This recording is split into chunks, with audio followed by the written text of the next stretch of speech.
So, fish. Is there such a thing as a non-boring fishing game? I tried a couple. Maybe this one will be fine. We'll see. It's some fishing. It's in the Atlantic. It's not a free-to-play nonsense thing where they milk you out of every penny you got. Maybe? Well, we'll see. I don't know. Let's have a look. We'll be fishing, then Oblivion will be some other day. I liked it. I liked Oblivion. We'll come back to it. Okay. New Korea. Oh no. You Danny. Bob Jackson.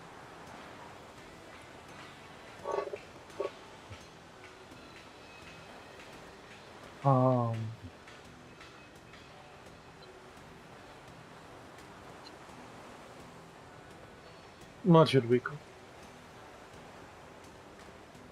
Another lure. Start for tutorial, yes, of course. No clue. Game, fast travel. Fish gear help. Port patrol. Habitat extinction. Oh Jesus.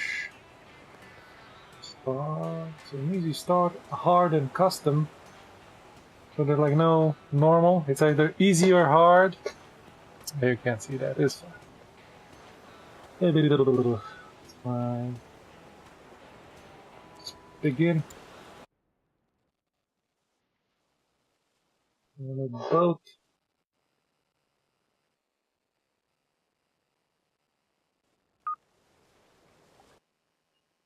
Welcome to Nova Scotia. You begin your career with a fast lobster boat that you have inherited from your rich aunt. And you want with such humble beginnings, it will be a long road to becoming one of the legendary mariners of the North Atlantic. Lobster are the best caught in this game needs. You need a beard to play this game for sure. The best caught with from November to May. All fish species in the game can only be fished within its season. Please check the in-game wiki to learn more about their season. But let us not get distracted with dreams of fortune and glory. Let us start with this. Okay. Third-person perspective. Increase throttle. W. decrease. That's steer right, steer left. Can I switch the wheel? Oh, I can switch the wheels. Can go underwater. Ooh, some windmills.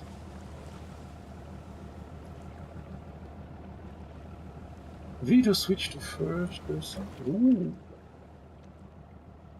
You guys ever wanted to get seasick? This is your opportunity, baby. F to stop driving and move around in the deck. Whoa. Da-da-da-dum, da-da-da-dum, da-da-da-dum, da-da-da-dum.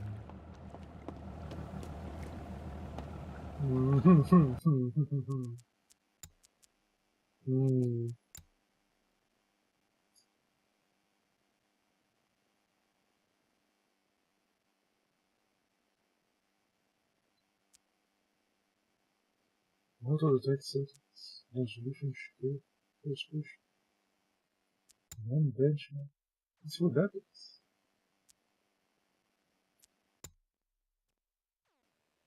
It's RAM the benchmark. Lower resolution, I guess, the auto slow. I just want to have some frames, man. That's all I want. Ah, there we go. Much better. Although it's moving kind of still, as always. Oh, buddy.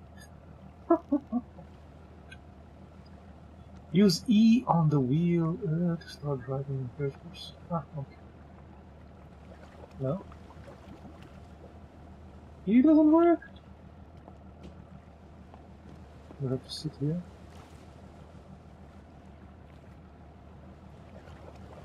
I have a seat on. Isn't that the steering wheel? The wheelhouse. On the wheelhouse. Chair. Oh, on the chair. I have to.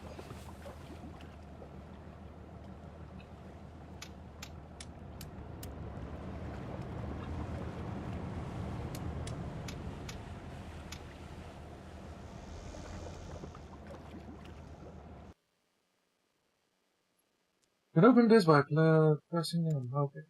Using the buttons below, you can set custom waypoints of a route. You can select solo locations that you were previously visited and fast travel to those locations. Interesting. Lobster. An irregular habitat has been spotted and marked. Has been set. Head over there to the first hole. Is it button?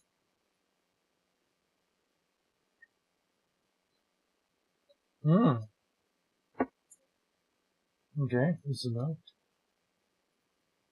There's no fast travel because I haven't been there, right? Okay. Okay. Much better.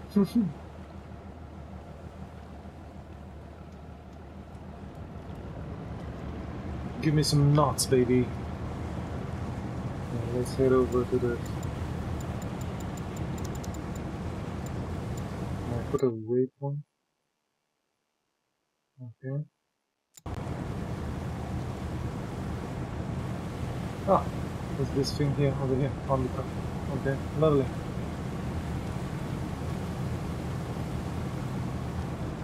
Full speed ahead.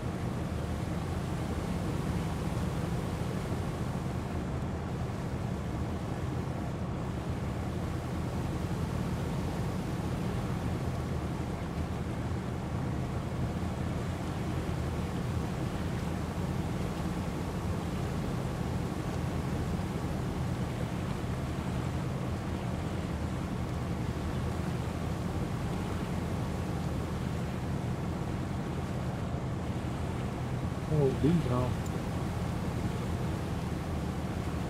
Yeah, show some fish below. Storage. Would you like to call a rescue? No. Can we get capsized? I guess we could.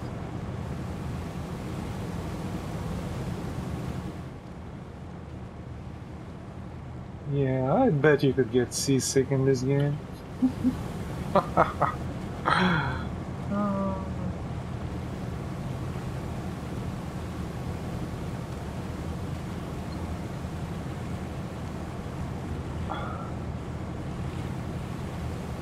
No Yankee. A weird name for a boat. What is it, number Yankee? I know the Americans use that. Add notation type with NL for number for some reason, not NR. You should lower the volume on that thing. You're right. Yeah. Something.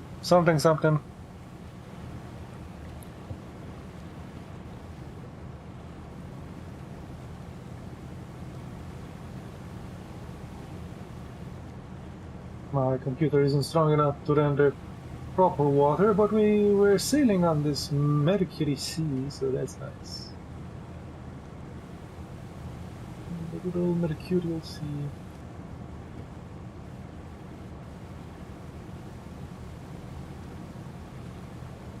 Oh my goodness, we even have gas.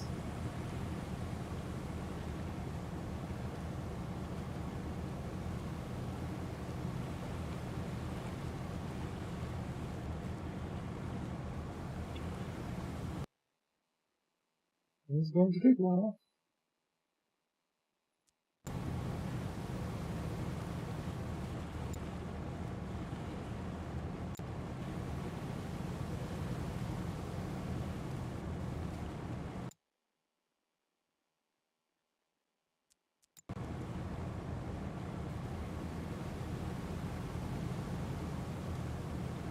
I think there's a higher speed.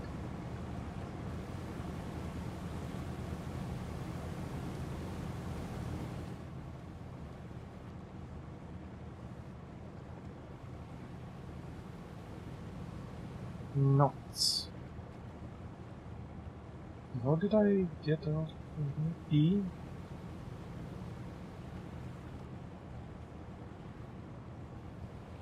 E to grow front.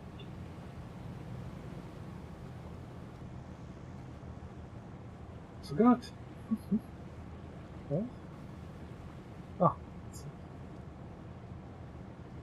But we probably stopped. We're slowing down. Huh? Going back in? Ah, okay. Still moving.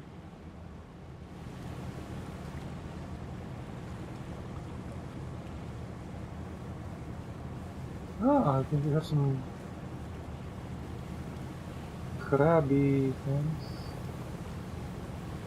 Is that... that's binoculars.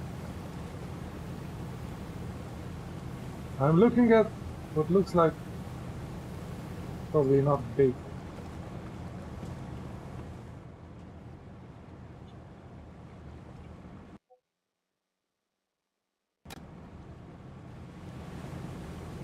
It's not gear off course.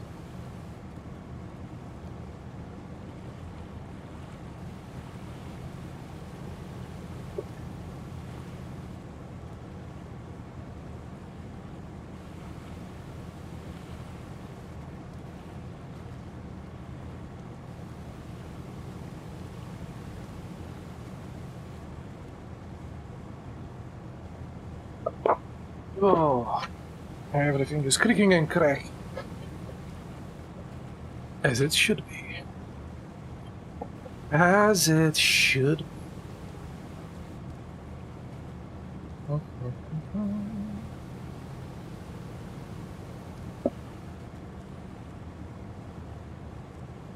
I guess this would be at a good time to read a nautical story.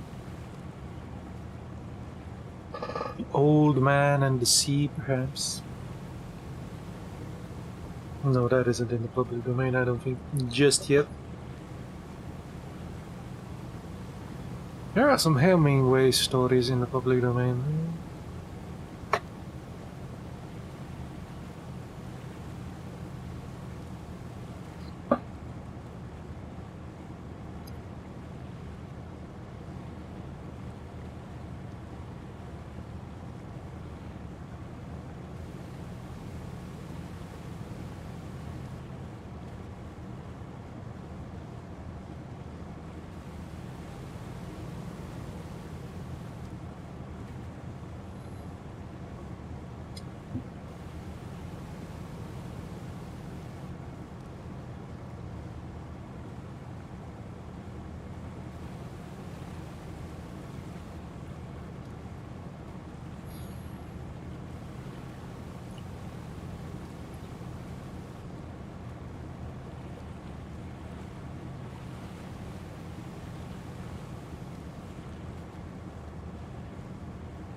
Now you can't even see the things, you know.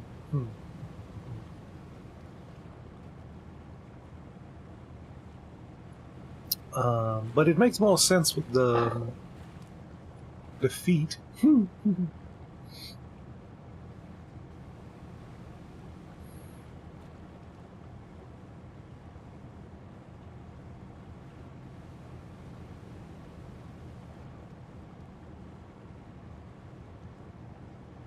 Is that a clock?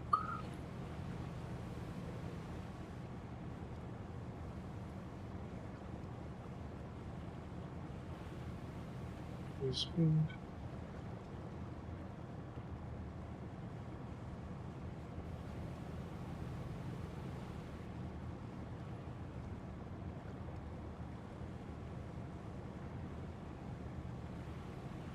It's a terrible zoom.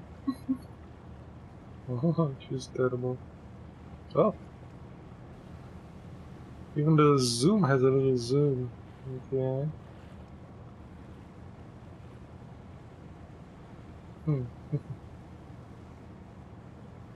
The hell is this? Oh, this is where we call for the distress. Okay.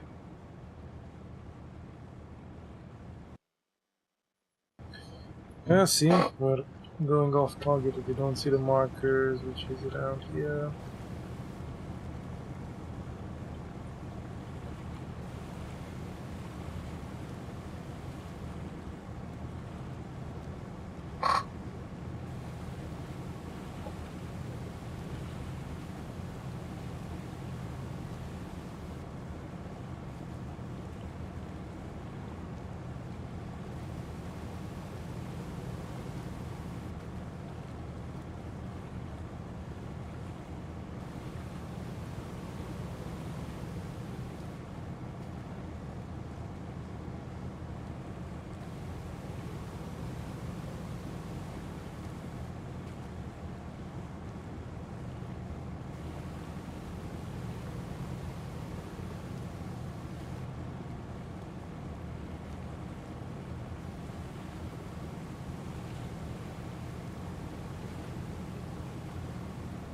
You're getting close.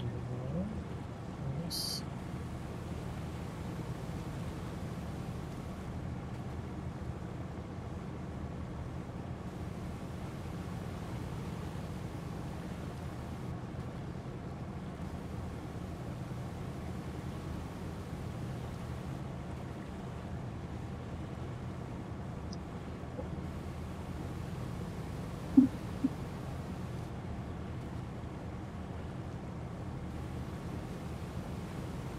Let's see if we have some sea music in the audio library here in YouTube.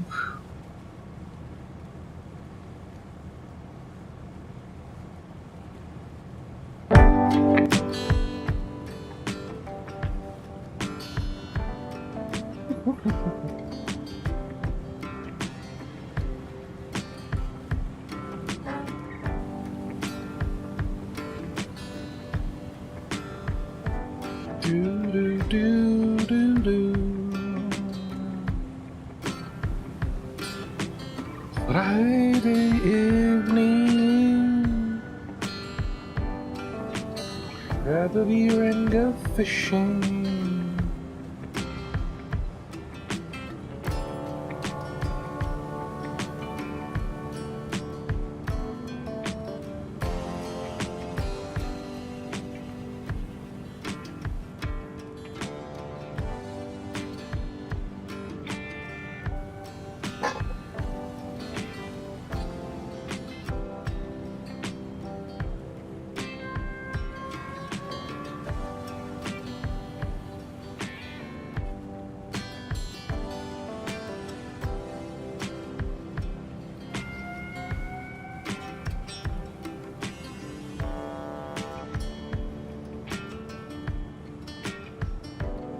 Oh no, I think I see another boat there. That's our spot, man. See another boat on the radar.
She has a tendency to go to the right.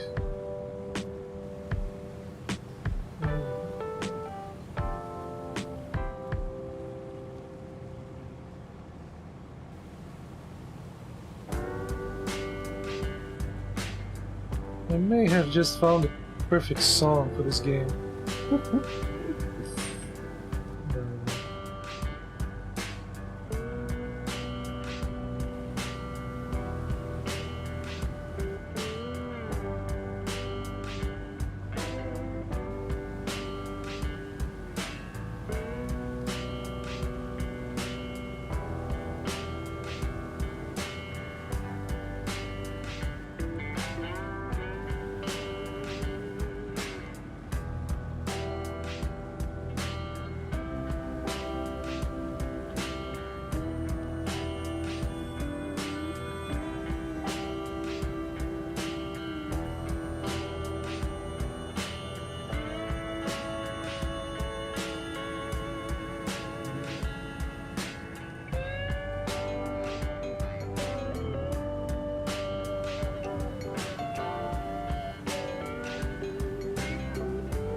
Ooh, seagulls. Must be a good sign.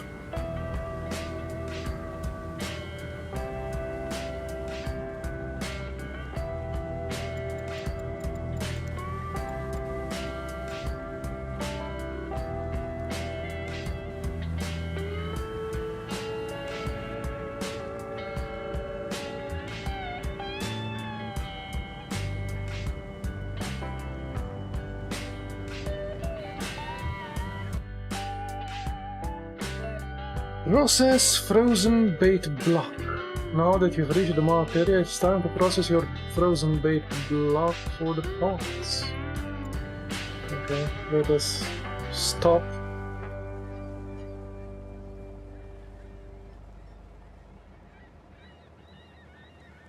No.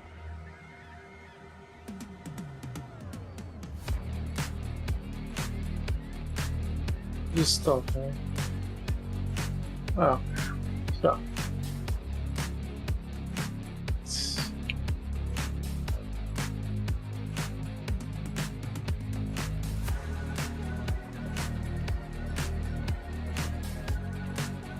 Place it here. Okay.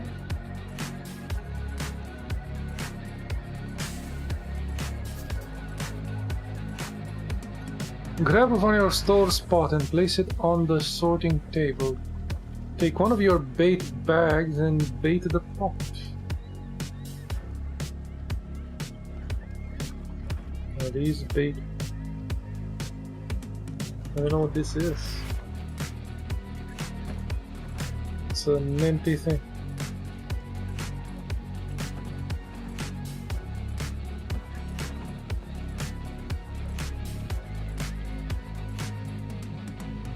Maybe here. Is that the old bait? Bait pot.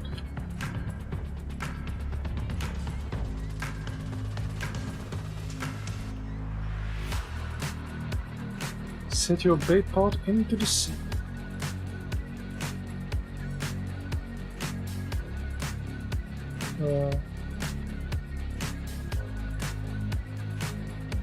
How do I set it into the sea? Fly into the sea. I feel it needs this hook thing.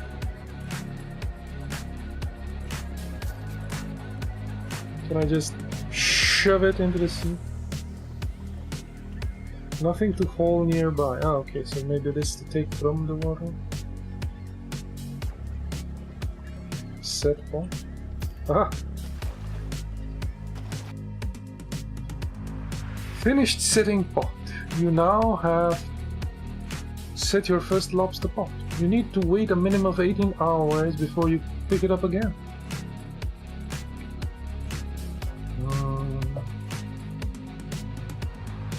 For the purposes of this tutorial, time is now skipped forward 20 minutes, hours. The best time to haul in the parts is between 18 and 24 hours. You can see this by looking at the outer line color of the buoy on the map. When the outer line color is blue, it's best time to pick it up. More details can be found in the wiki.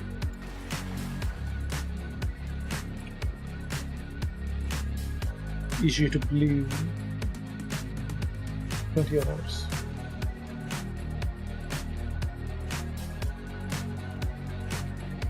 Can I pick it up?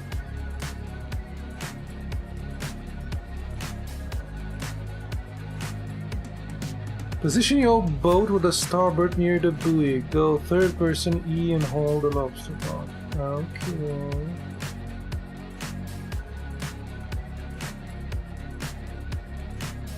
Isn't it like... Oh.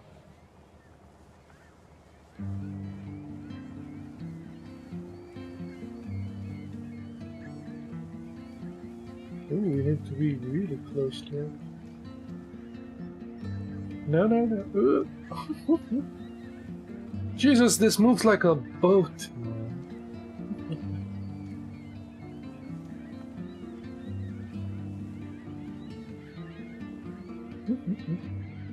I think we need to be closer. It should be fine. We're easing into it, maybe. There we go.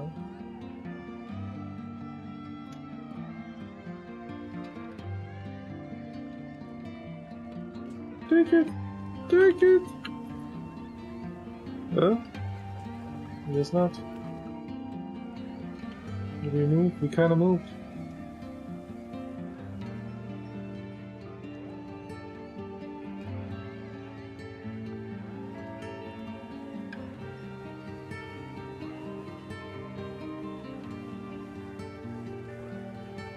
Now, the hell do we stop this thing? Can I?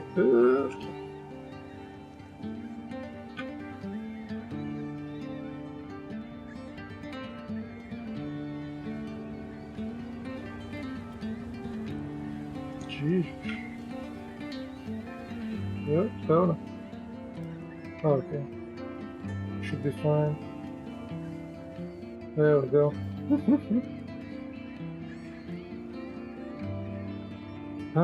Reel in the pot by using the pot lever. Grab the pot lever. What?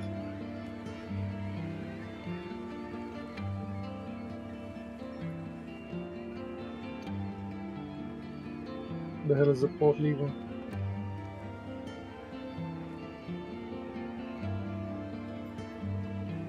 I have a button here.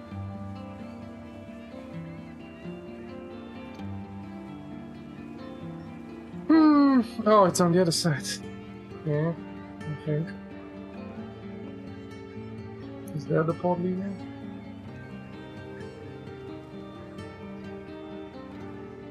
God, I can't just jump overboard. It would be this simple to just jump. There's no jumping. Get it over with, man. Just get it over with, geez.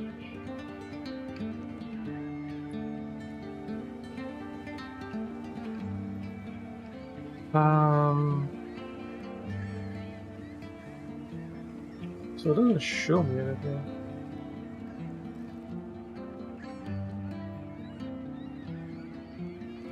Can't see anything. It says grab the pot from the line and place it in the sorting table, which would be that thing. But how do I grab it? It's like below the thing. And these buttons don't do anything.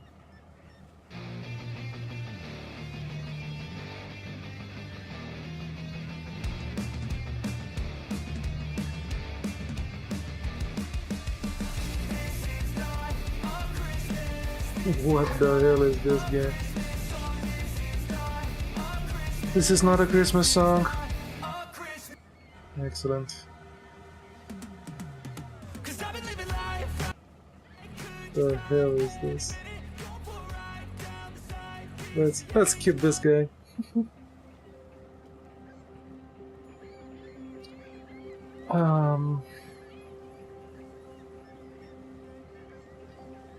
Yeah, I'm confused. I can't see the pot.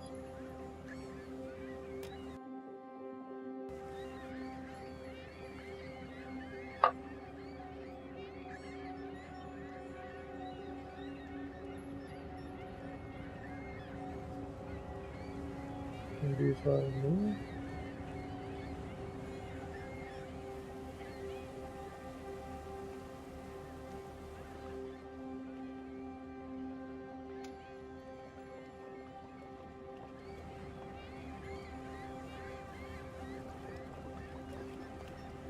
Yeah, the boat is moving.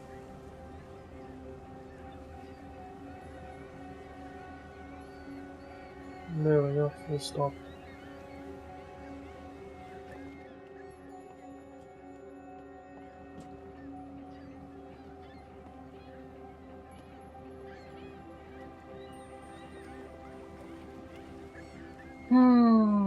There is no pot in the line. There is no line in the pot.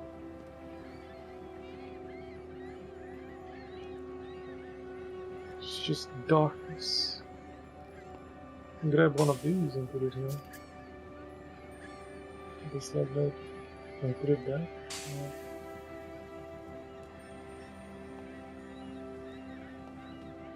No. I don't know, Mr. Tutorial. Grab the pot from the line and place.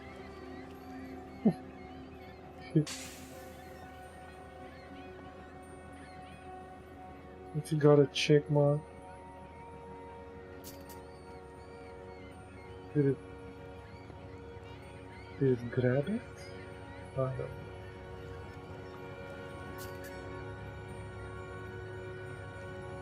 Still needs to be baited. Yeah, so it's not one of those that we picked. Hold the line. Okay.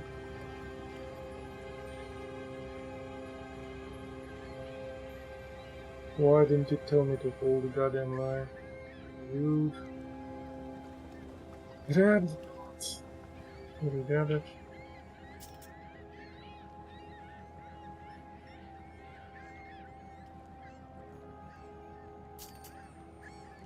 Open it. Grab the left.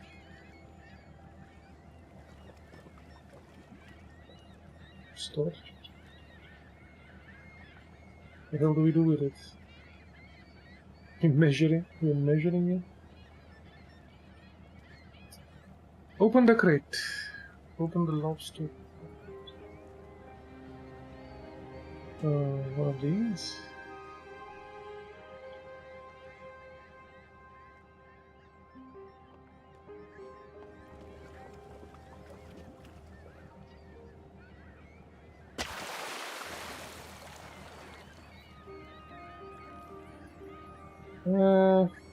I thought they go down below. That's what they did in the... I'll just put it here. Oh, let's grab fish here. I can't open these. Yeah.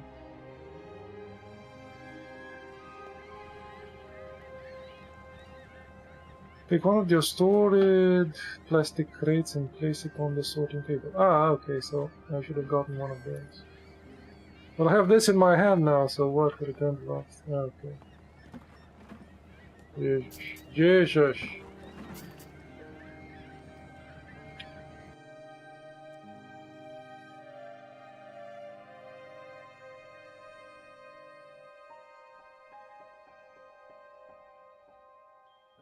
Take one lobster and use the measuring tool to measure the lobster. The upper body of the lobster has not to fit between the two pins of the measuring tool from eye to where the tail starts. Okay. As the lobster its legal size, select the band box to attach elastic band hands to the claws and place it in the plastic crate. Each crate can hold approximately 40 to 45 kilos of lobster. Okay.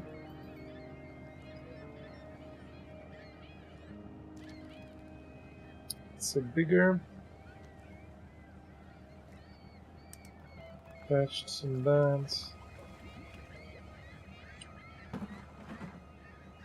We got a lobster.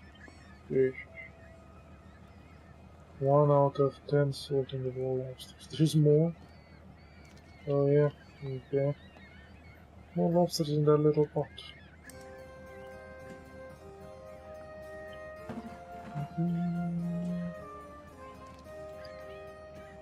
What the hell do we do with them if they're not of size?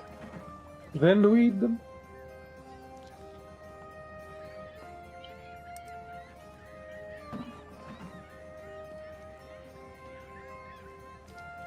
Exciting.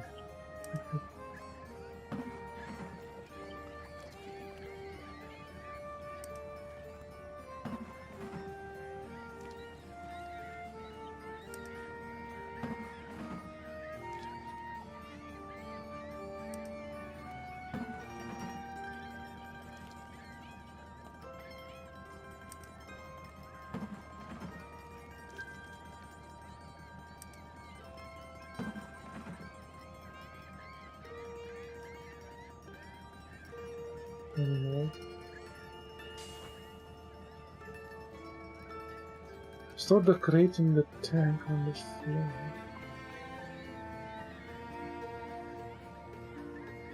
Close it.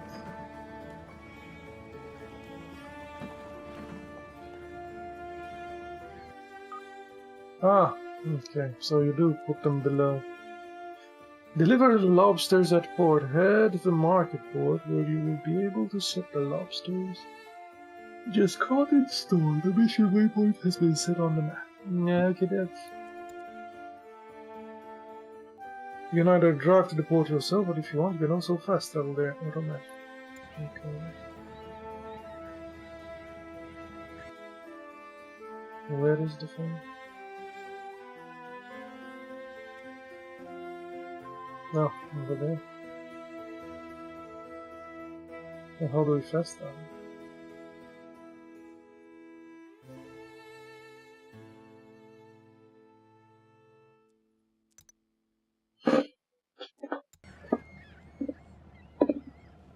Guess it doesn't say. Okay.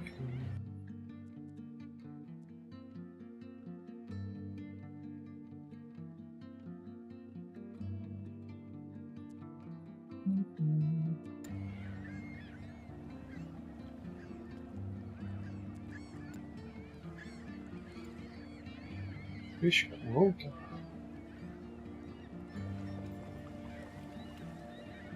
Overfishing on habitats may kill the fish within them if you have selected the option. There you go.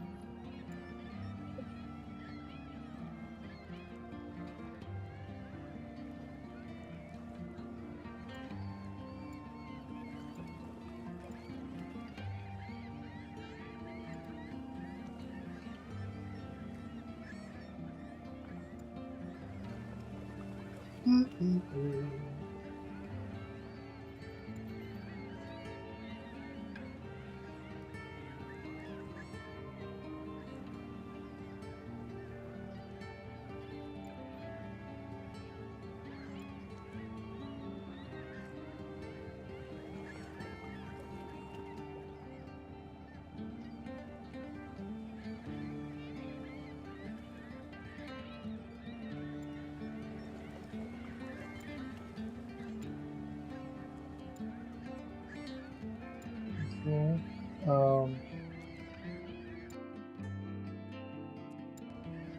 Still don't know how to fast travel.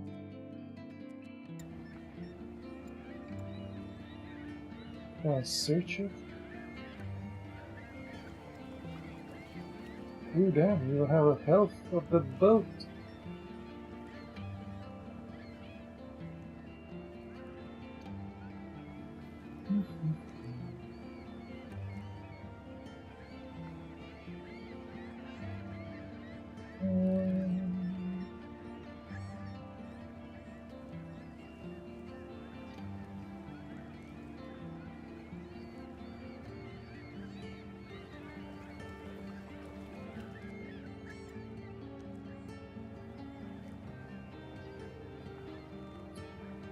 The big map. Here you can set up a route for using fast travel or autopilot. The icons to plot on a route. Press the travel button to fast travel or activate the autopilot either in first person or on the HUD.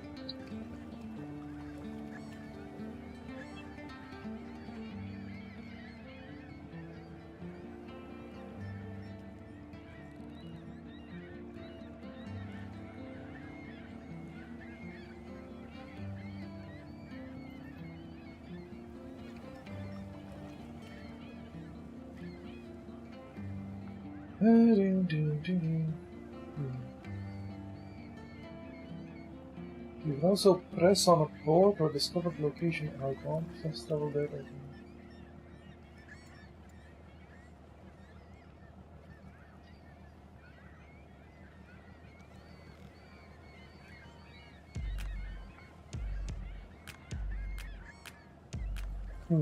So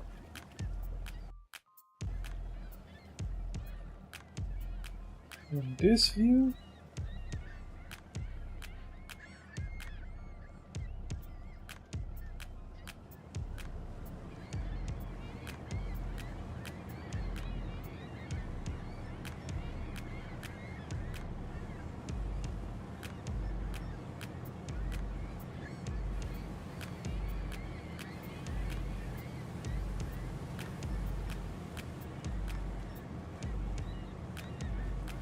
I should be able.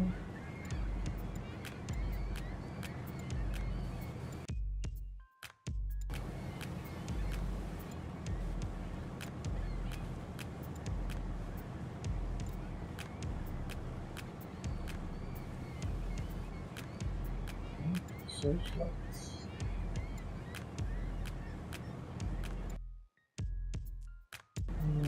Oh, it's gotten more expensive. It's 10k now to rescue us. They're rescuing the lobster as well.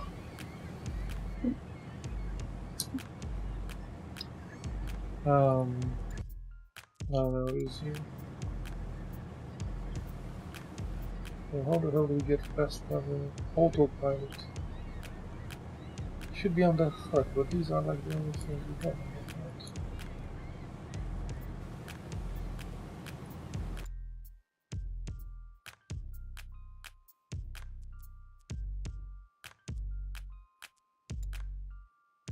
Oh.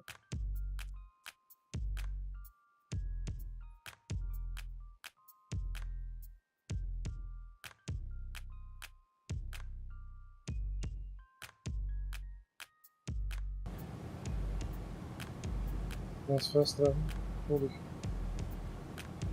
Holy mood. Okay.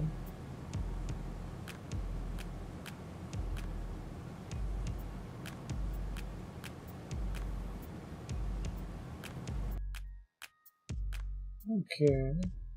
So we should be there. In the bay, I suppose. Yeah. What the hell will we get out of this? Okay.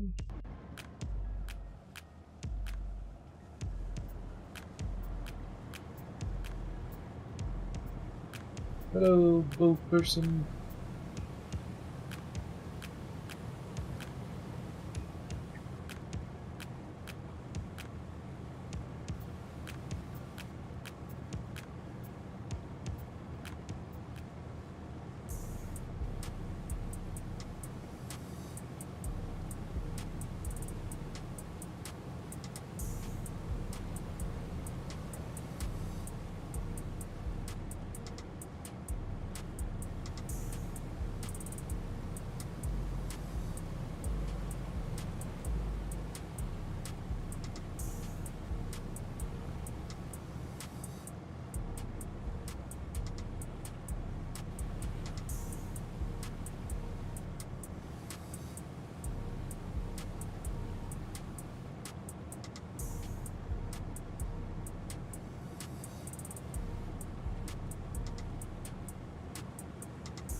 Yarmouth discovered?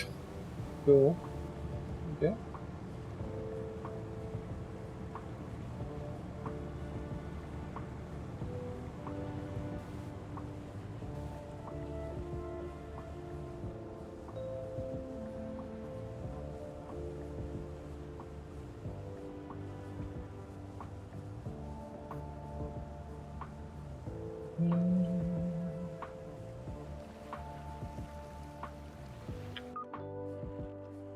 Cool.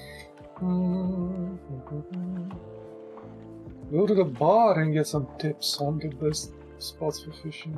Okay. Fish market, fish prices, baits, fishing equipment, weather, skip time.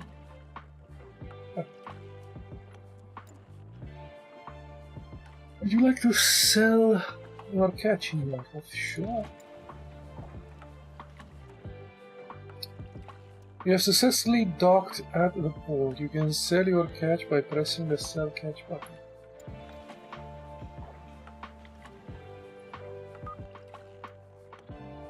Cool.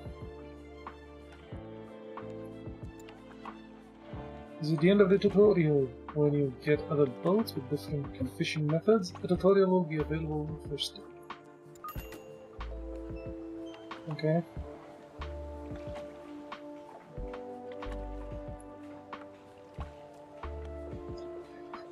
You can hire a crew. Check your crew house. Where you hired a crew are placed. The bank. You can borrow money from the bank and bar.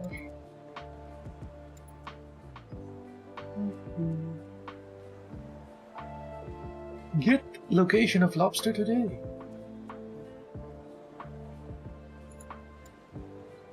Get location of lobster from a week ago. Get location of redfish from a week ago.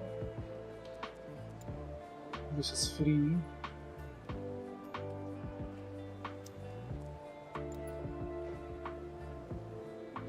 Help deliver cargo to another port. No, fast travel will be disabled when accepting this mission. Ooh, that's a lot of money.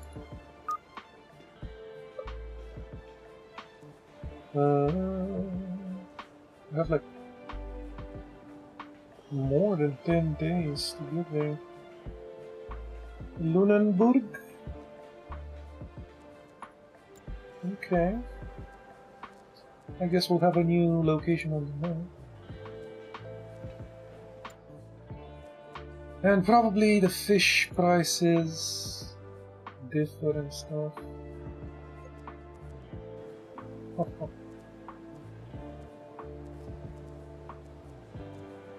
Interesting. Here you can buy fuel, stuff and stuff. Oh, great. And storage. Autopilot. It's pretty Ah, that's why we didn't have it. Autopilot lets your boat steer itself and hold the pressing course. We get money for that.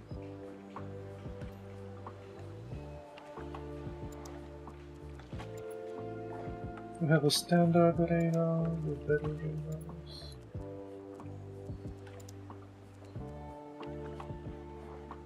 Okay, fishing quotas.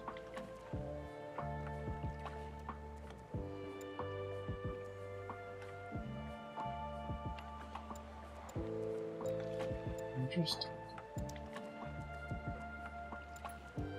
Standard fish sonar, buoy with a flag, buoy with a beacon, buoy with a flag and beacon.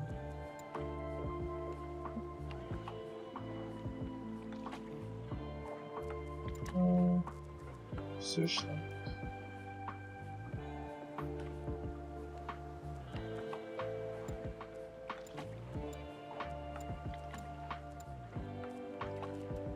Interesting. No, let's check that.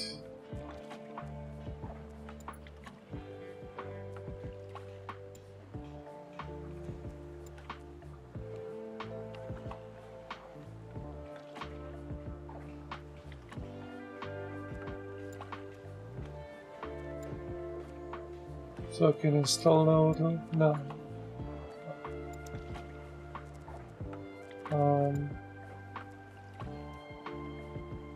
It's going to be dark. So let's skip some time. Let's skip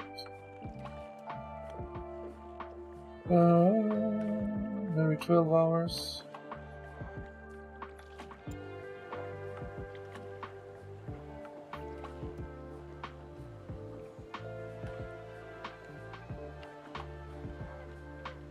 It's that dark at 7 o'clock?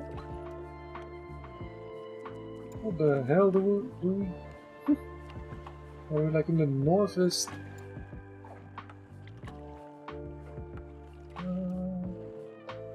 I skipped 2 more hours. So dark at 9? Jeez.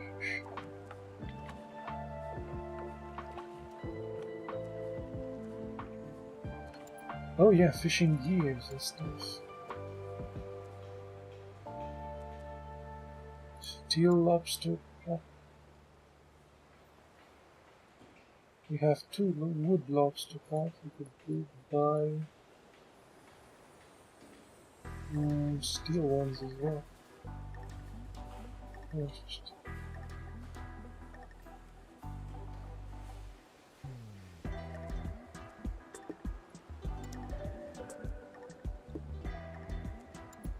A Betaroo, 100. I think we had.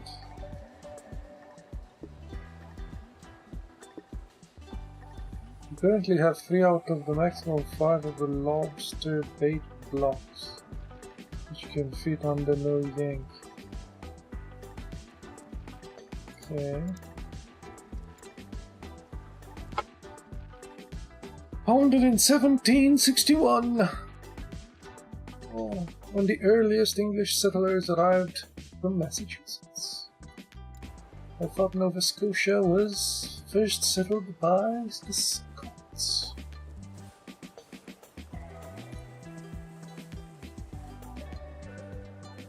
Whatever.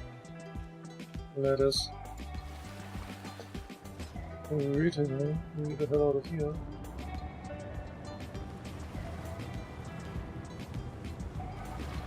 There'll be no fast travel, but we did buy an autopilot, so maybe not. Let's also see where the hell the port is. Ooh.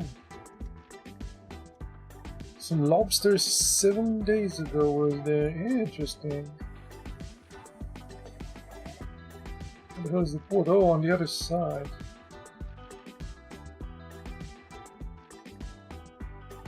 So cannot cross land. Well,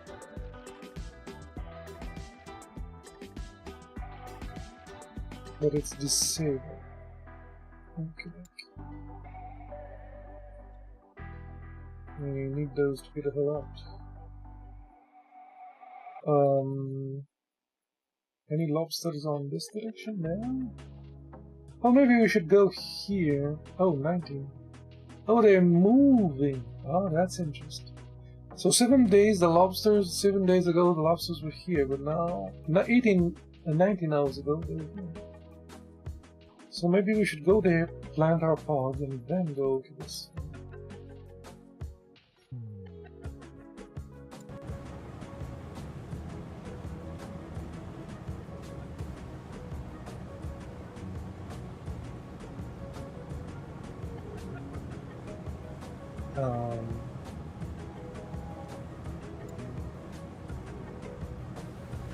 We have received instructions, completed, sold some fish.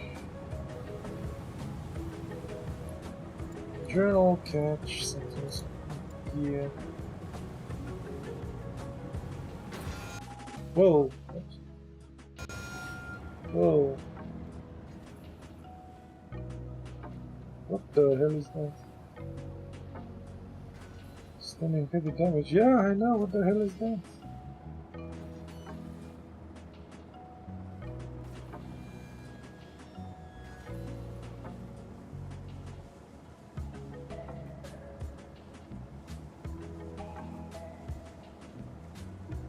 Rude. I guess we should look at that only when we're in open waters. Still, it's pretty goddamn dark for 9, man.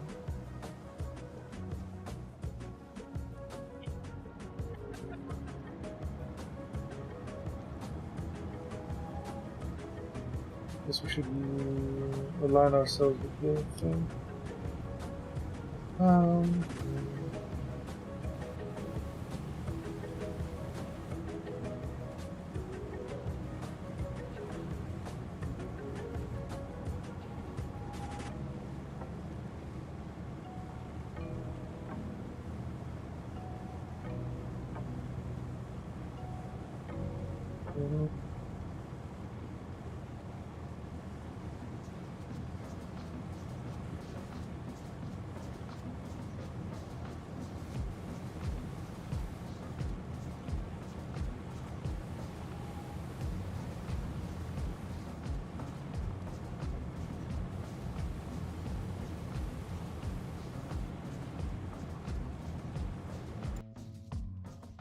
No rescue. Oh, and the rescue has got even more expensive. It's 12k now. Why would the rescue be so... Oh, even more. 200,000. We return to this place. We're like right here. Why is it so expensive?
Stop driving.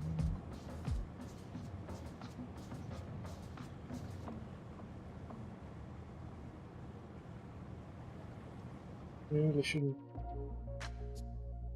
Yes, we're fine.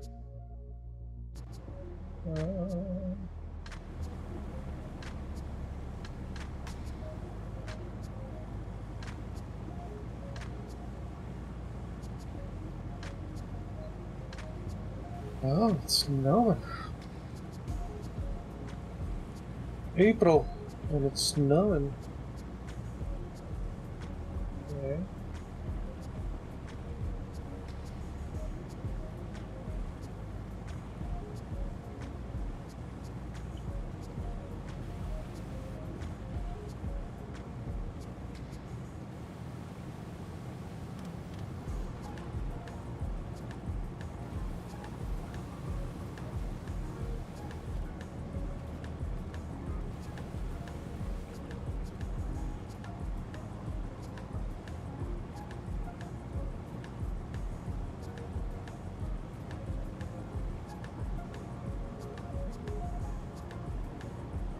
So can I put on the overpilot? Yeah.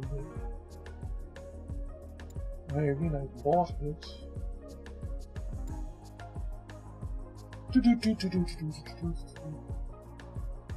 Oh, we have a horn.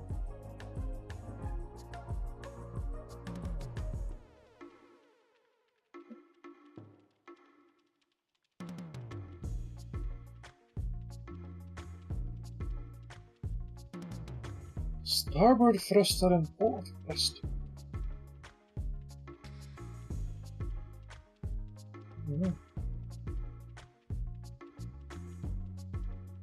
I guess for a boat that has those things.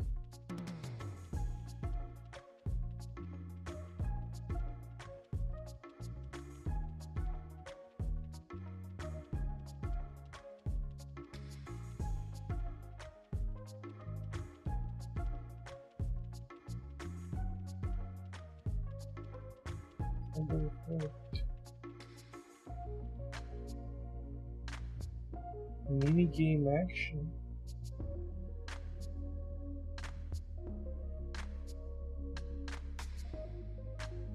So toggle that is what each. Ah, this. And if we're in this, then have it. Oh, this thing is but here. Off. On.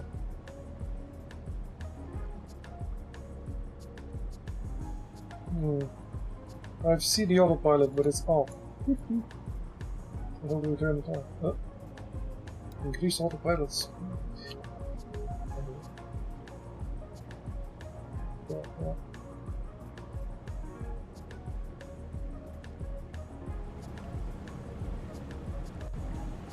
So let's slow down.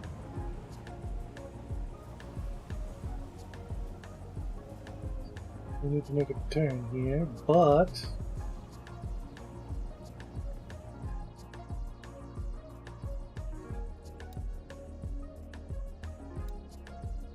so we're going to increase the autopilot speed. Toggle. Okay, so we can increase its speed. All the mounts. So we have to go in here to start the autopilot.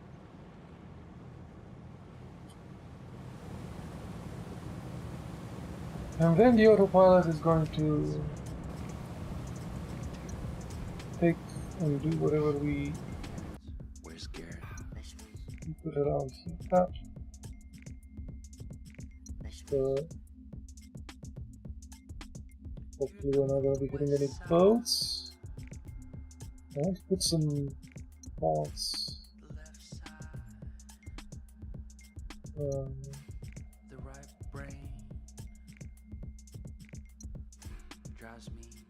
Around there, I guess. I mean, if they're moving on this, I assume. My local roadie. Hello there. We're fishing. We are fishing. Right. So.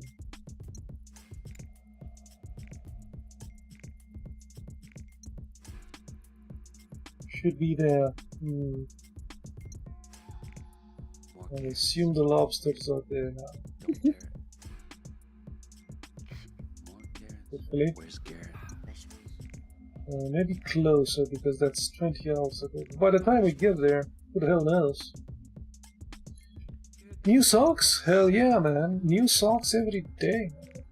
Gotta change the socks. Gotta change the socks.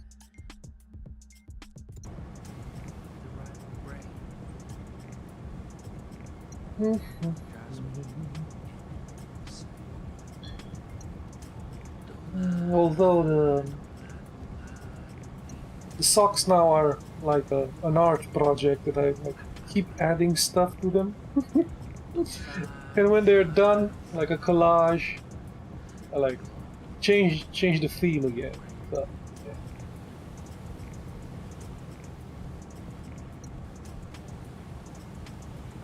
yeah. The last thing added to these socks are the onions.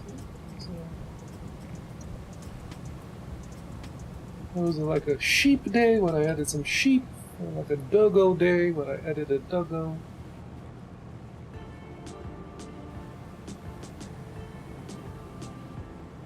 Yep. Onion.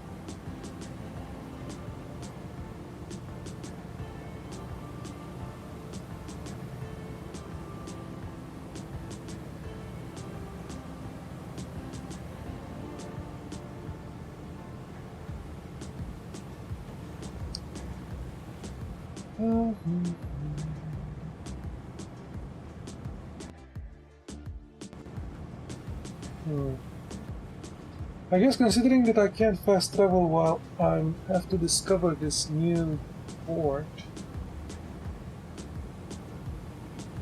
I should leave the fishing. I really do want to put more of the lobster baby. That's all over that. It'll take us hours, which is what real fishing is all about.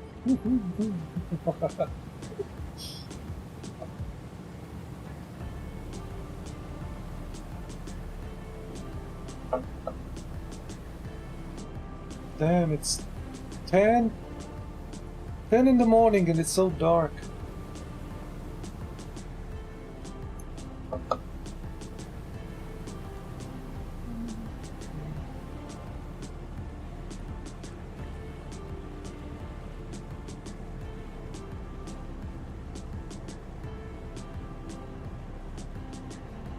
At least we got the autopilot on. Nice boat. Yeah, my auntie gave it to me. That's how this game starts. Your aunt gives you a boat. And you start fishing. Suppose that's me.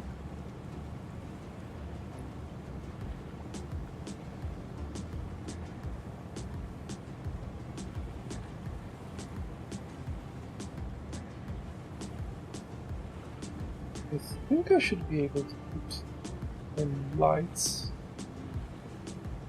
I mean, I know I have a light. I don't know how to turn it on though.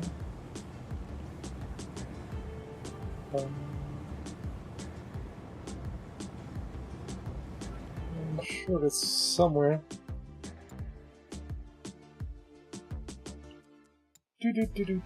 Searchlight. And what else? Toggle running lights or searchlight. Oh, but should try the points. Yeah.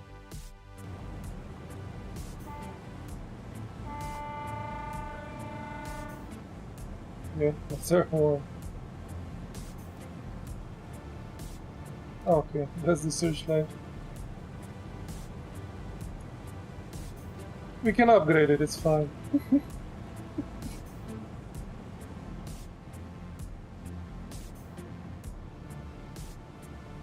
Snowing in April.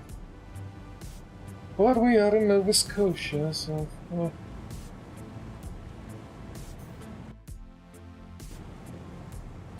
What can you do?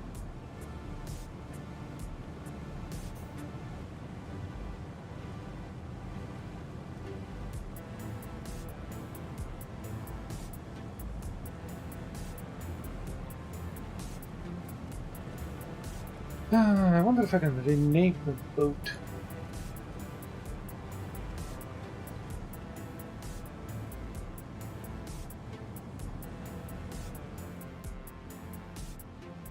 It is a view where you can like really get some seasickness into you.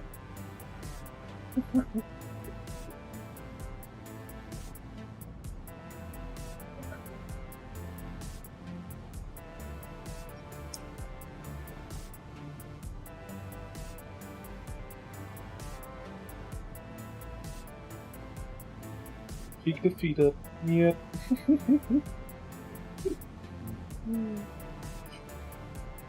The feet up and relax.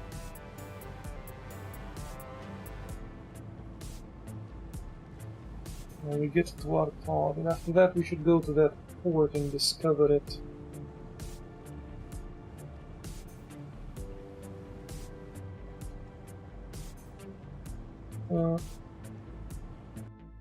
I wonder if I can... I think I can read the wiki while this thing runs. They're like fish seasons and fishing baits, and fishing pools. It's a whole thing. Yeah, and you even have to measure the goddamn things you catch.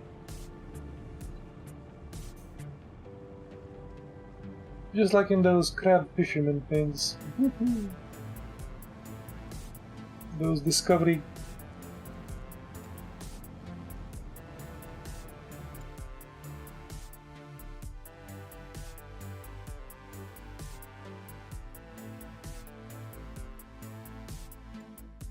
I can...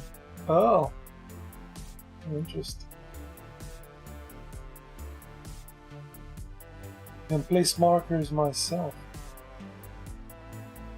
But I caught those things, I guess.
I wonder if the autopilot can avoid other people. I guess that's the only concern.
Oh, well, we're getting closer.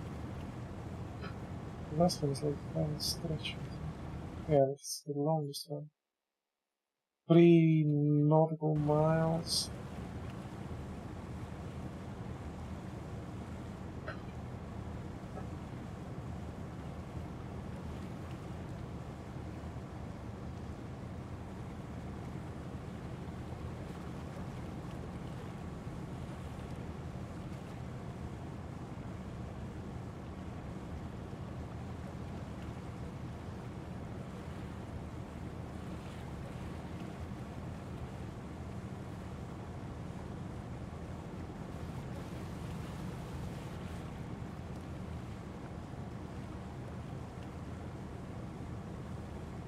The most normal music. Let's see.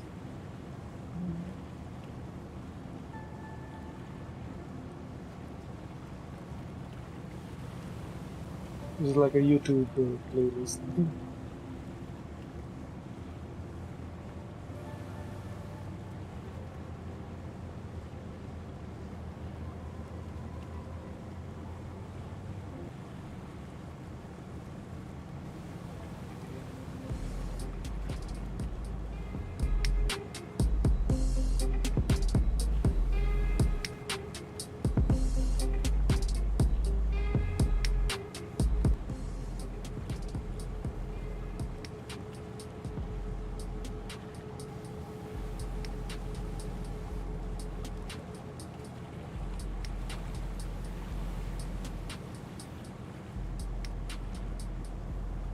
It's almost like we're jet skiing with this.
I wonder if the wiki says anything about lobsters, where they meet.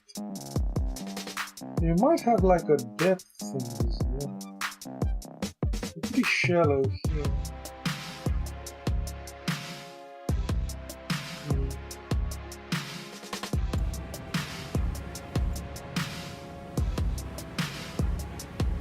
Seasons.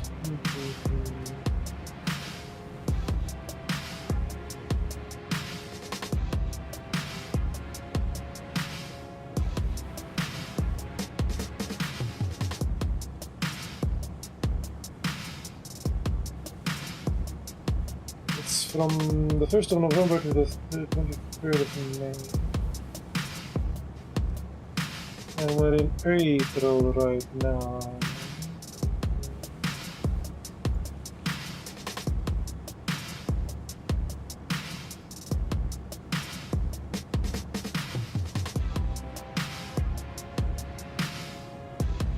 Long bodies, muscular tails, leaving crevices, and the burrows on the sea below.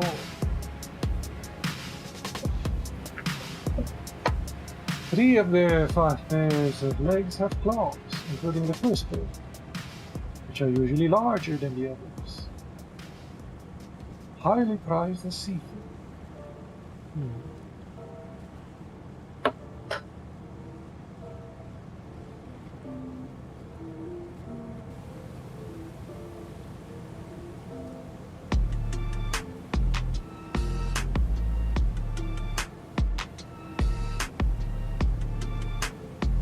Nearly 60% of Nova Scotia lobster is exported to the US, Asia, and Europe.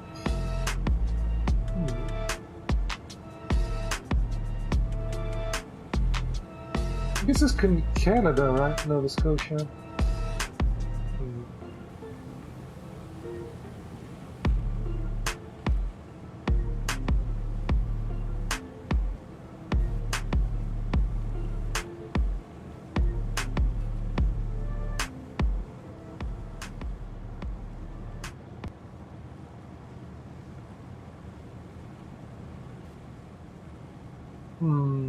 So other than the dates, it doesn't really say.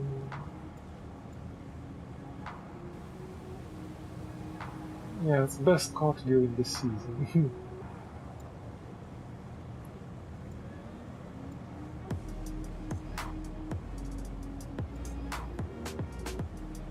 Fishing bait is any substance used to attract or catch fish. And gives you some possibilities of what you will catch with them. Cod, pollock, wild duck, redfish and silver.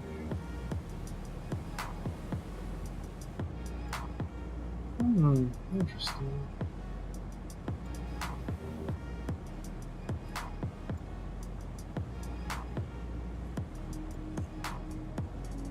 %85% chance of swordfish.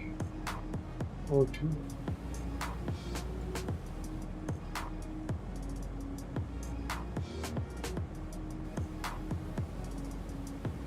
Catch possibilities spots in deep lines. Catch possibilities long lines.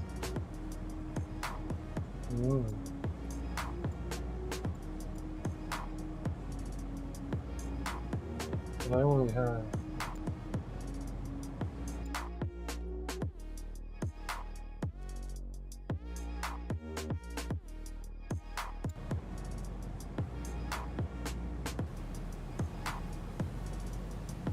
finally some light.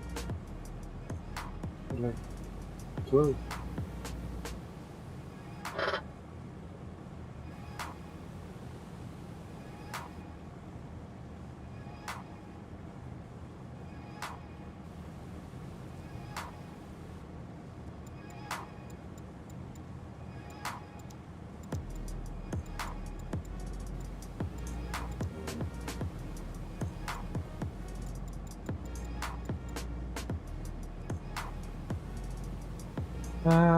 I guess with the autopilot on, I could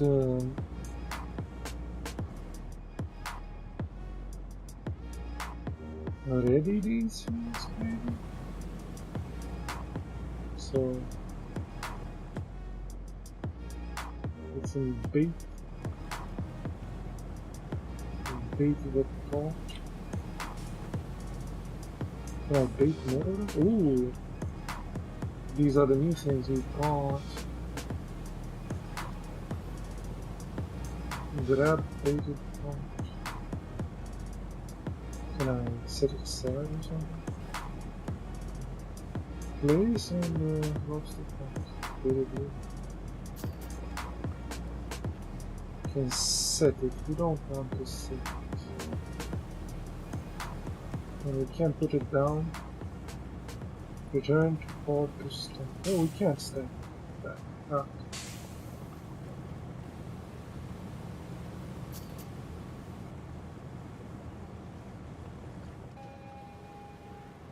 Okay.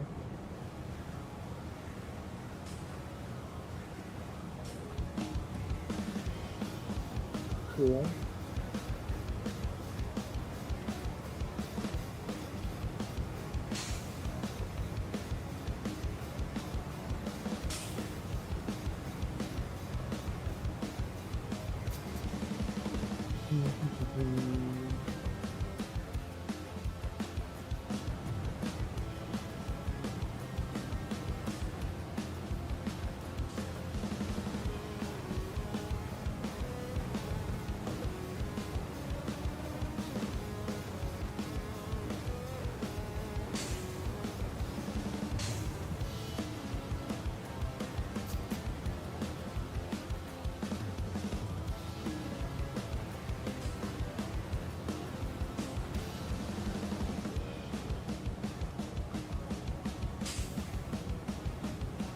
They're like,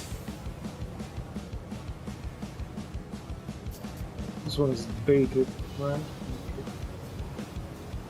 Did I bait all of them? I don't know. This game should let me have 2 piles.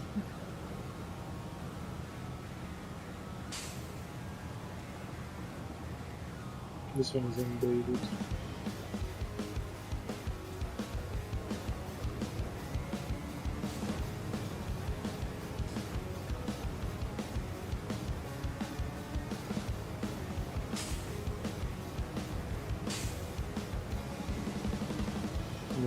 Baited. I think they're mostly baited.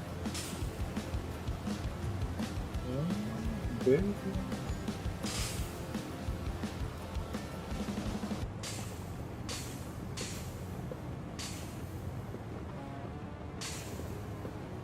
Well, this is kind of annoying, but what can we do?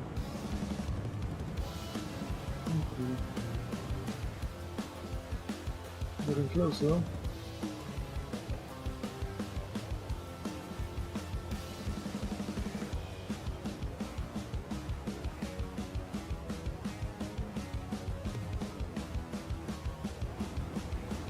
It doesn't say if it's baited, and I can't really see. Not sure if there's like a visual cue that I'm missing. It only says here when it says place baited.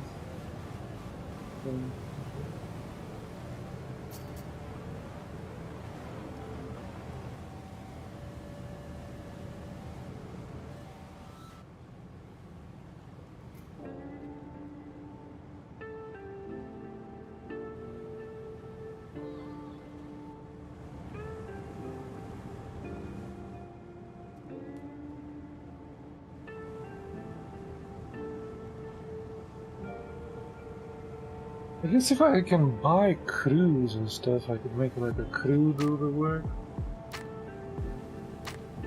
Probably better when you get a bigger boat. Thing to do when you get a bigger boat.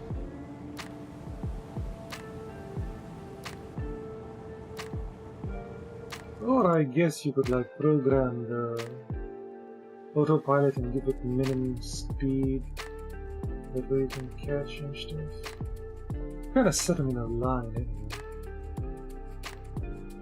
A day. 7 days ago. Still going there. That's what it is, I'm sure. Put a lot of right there.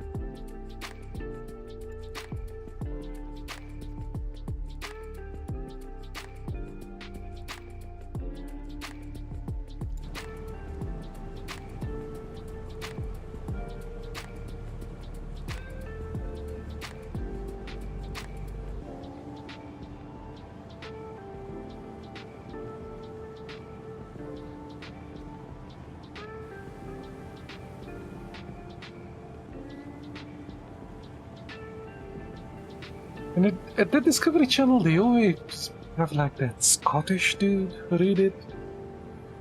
What was it? Something like the Cornelia Marie. Was that one of the boats there? With the season getting close to the end, the Cornelia Marie has to work all night. Something. There was those dudes always exhausted and pummeled by icy water and stuff. Yeah, and one of the captains that was like always drinking Red Bulls had like a stack of Red Bulls next to him.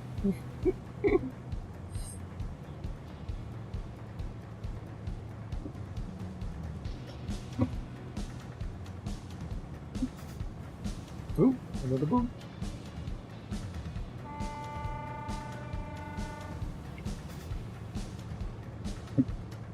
That was our honk. We honk. Thereafter our... Oh, I think that's my marker. Okay, let's see what it does. Auto disable, so it means we stop. Cool. We're still going a bit. What was it? F? Not V, then F. Okay, let us set the path. We set one of them. We're going to need 12 hours before we can get it. Let's do something like this. Let's go to the map.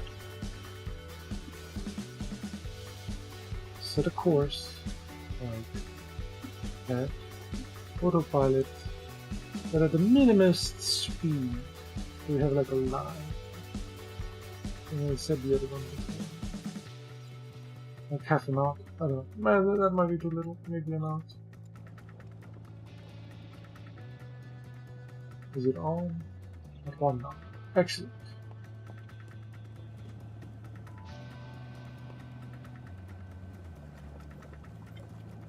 Should be getting away from this one that we just did. Square the knot. It's baited, so it's baited. We don't want to be too close to that one. Or do we? I don't know. What's the rules with these things?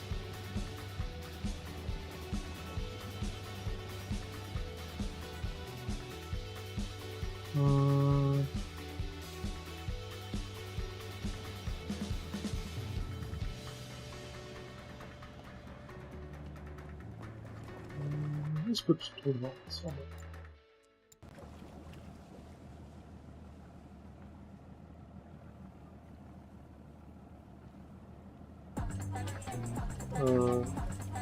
Set. Oh, we can't set it. Is it because it's too close to that? You can grab it. They should really show the bait instead if it's baited. About now. Set one. Can't set it? Is it because we have only one buoy? Should have bought more buoys? Confused.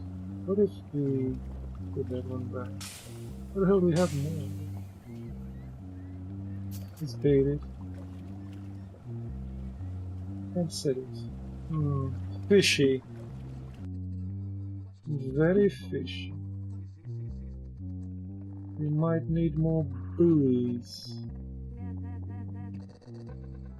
Oh, there's like a small one. We'll go for them.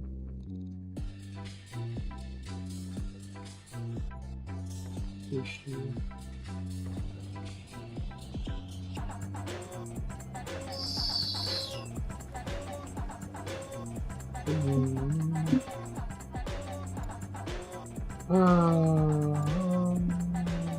Gear.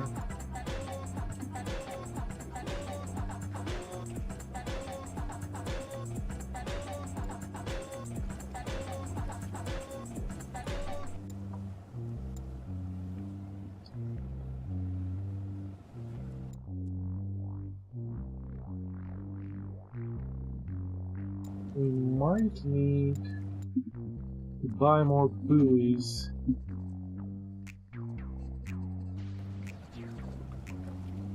No, no. Instead it here. It is a buoy. We have buoys. Might be a distance thing.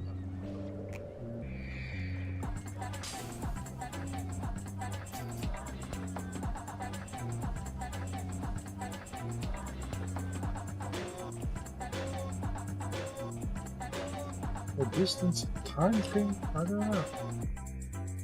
Let's go there towards that one, yeah. Fishy, very fishy. Does it have some time to pass? So it's definitely not needed to buy more buoys. No more buoys needed, but... Oh, what's with this song? Our planet. Oh, the song. Robots are coming. Are coming. There we go.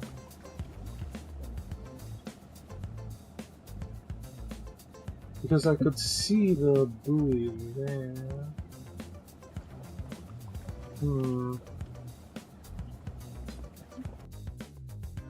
Give me 3 knots.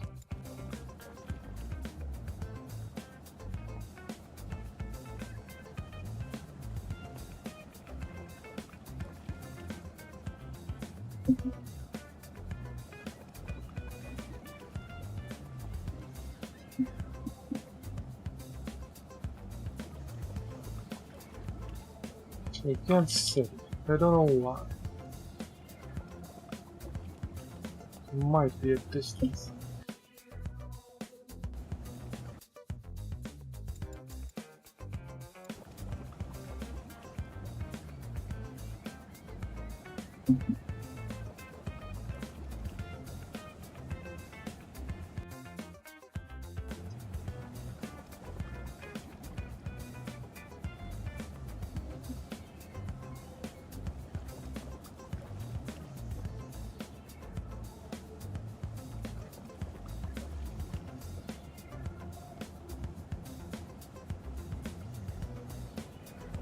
No, you can set it.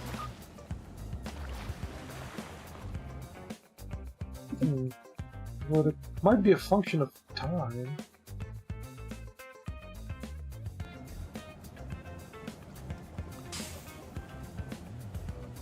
Is it baited? It is baited. Oh, okay, so good.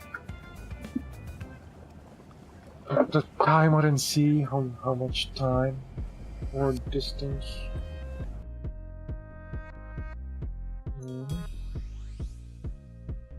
Oh no, should go with this. I assume that it did. Maybe like that. Maybe we'll hit him. I don't know. We'll see.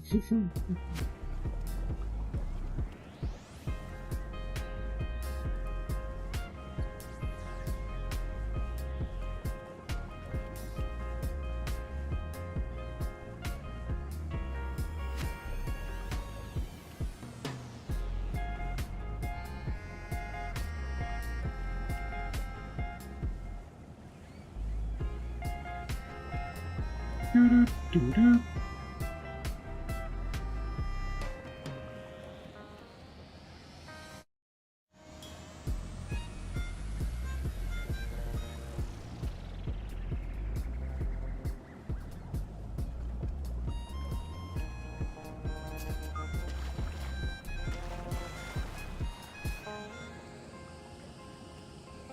And we have one more. With this one, some bait with this one. Nice. Excellent.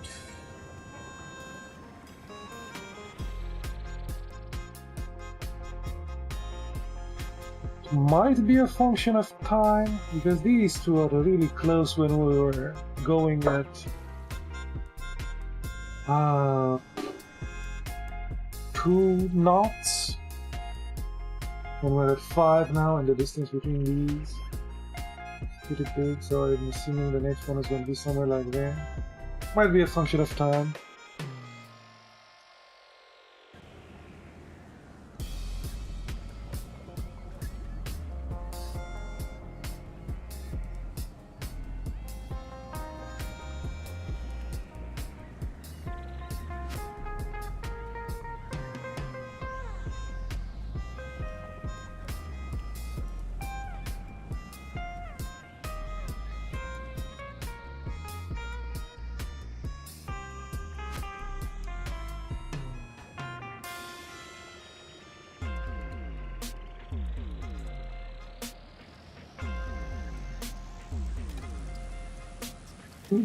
That little light. Okay.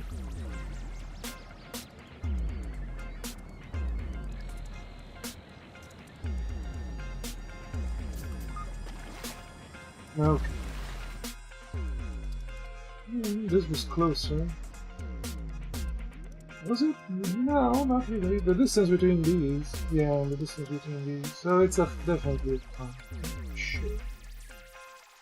Oh.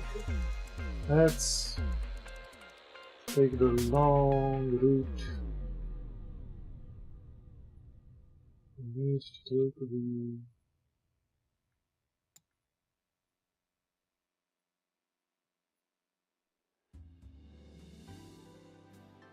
all the way to this. But very important.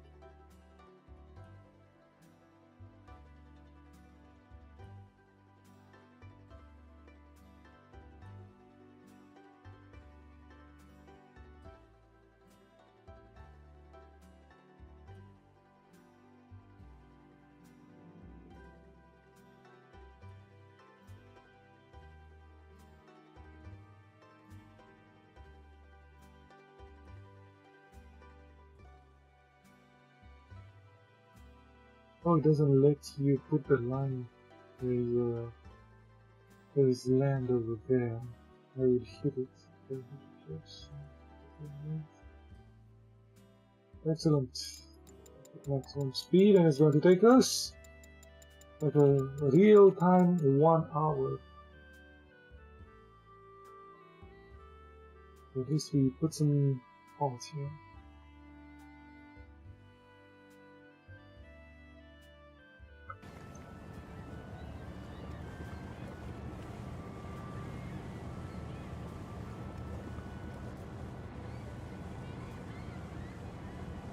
We have fuel. We should have fuel, right?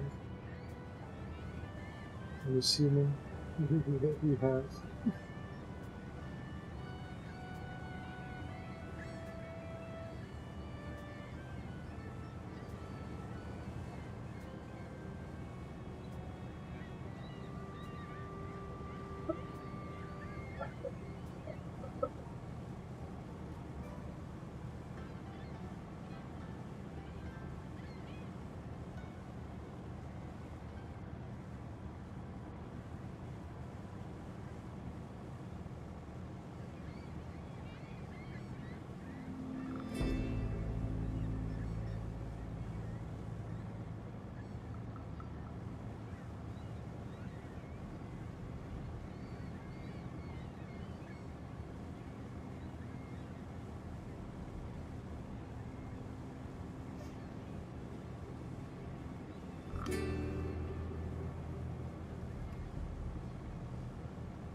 I was actually looking for and found a book.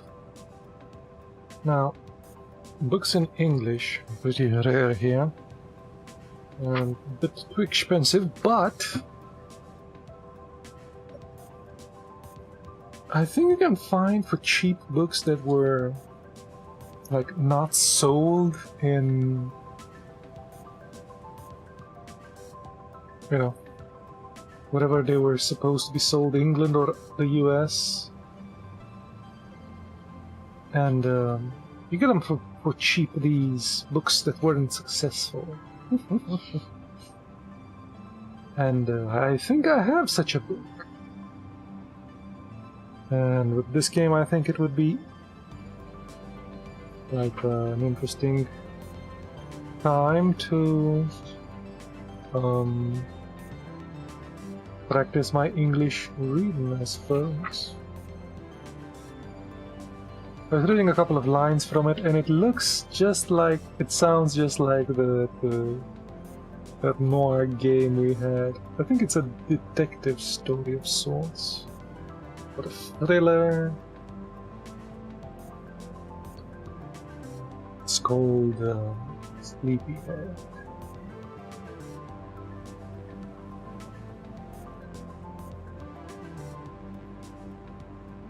Let's see.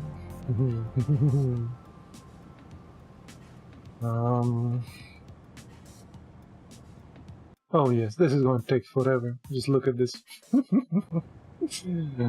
This is going to take forever.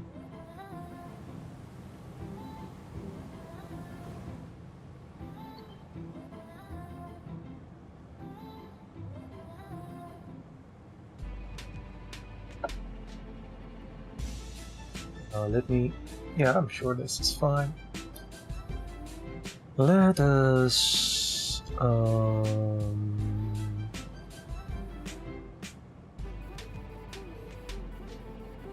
make this like lower sounding.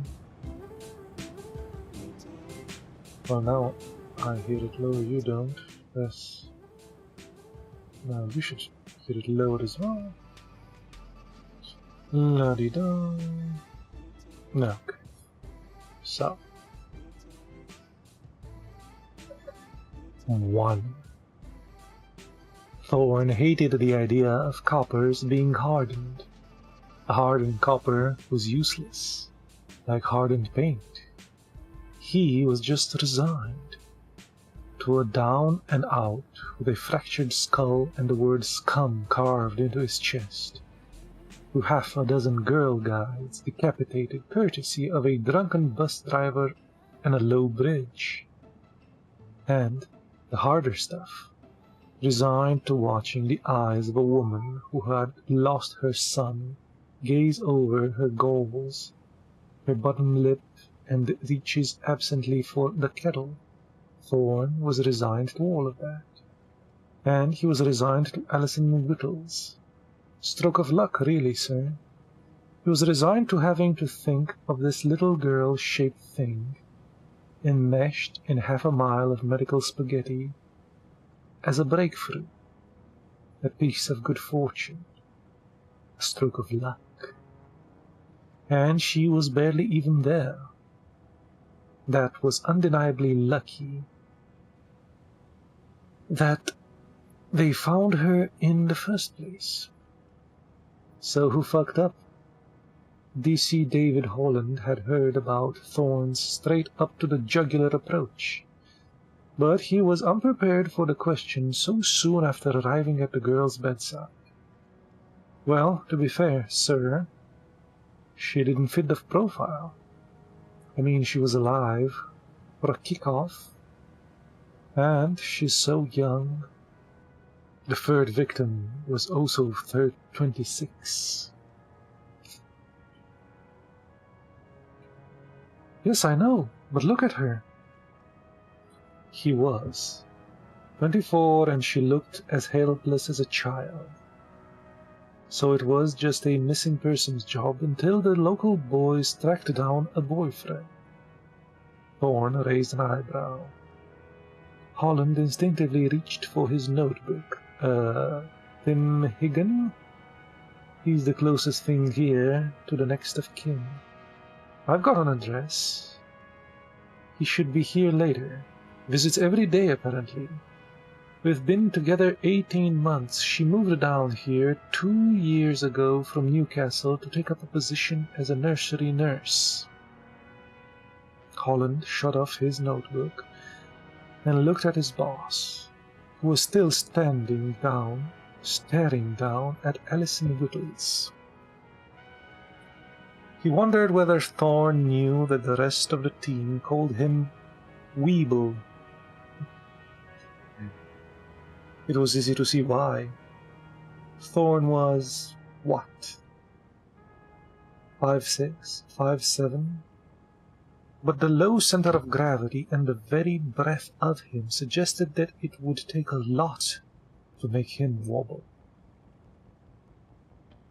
There was something in his eyes that told Holland that he would almost certainly not fall down. This old man had known coppers like Thorn, but he was the first Holland had worked with. He decided he'd better not put away the notebook just yet.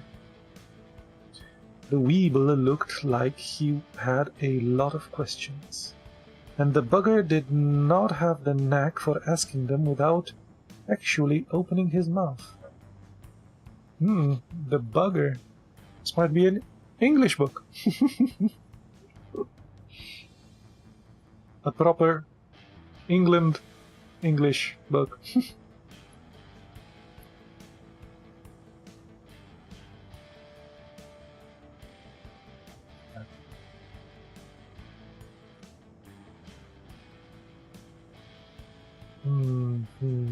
Bugger. Yeah, so she walks home after a hen night a week ago Tuesday and winds up on the doorstep of A&E at the Royal London. There we go. One line. We needed just to read one more line. Thorn winced. He knew the hospital. The memory of the pain that had followed the hernia operation there 6 months earlier was still horribly fresh.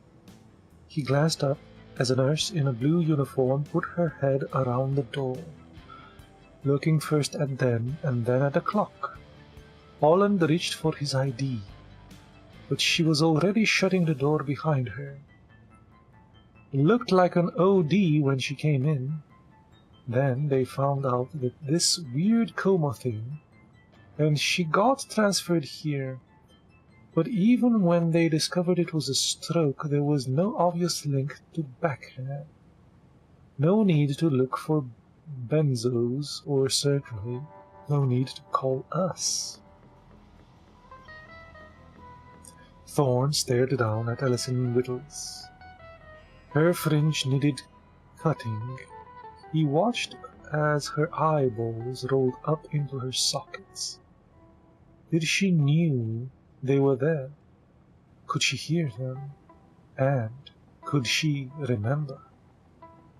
So, if you ask me, the only person who fucked up is, well, the killer, really, sir. Find us a cup of tea, Holland. Thorn didn't swift his gaze from Alison Whittles, and it was only the squeak and squish of the door that told him Holland was gone. Detective Inspector Tom Thorn hadn't wanted Operation Black Hand, but was grateful for any transfer out of the brand spanking new serious crime group.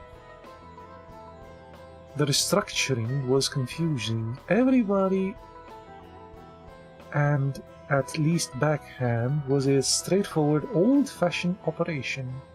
Still, he hadn't conveyed it like some he could mention.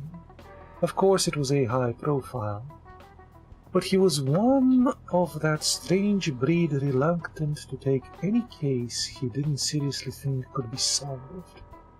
And this was a weird one, no question about it. 3 murders that they knew about, each victim suffering death due to the construction of the basilar artery. Some maniac was targeting women in their homes, pumping them full of drugs, and giving them strokes. Giving them strokes. What a... what a bizarre way to kill someone.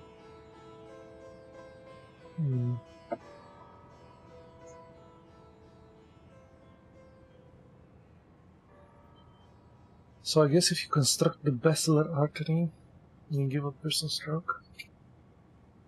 Or you can give a stroke. Or maybe it was the drugs.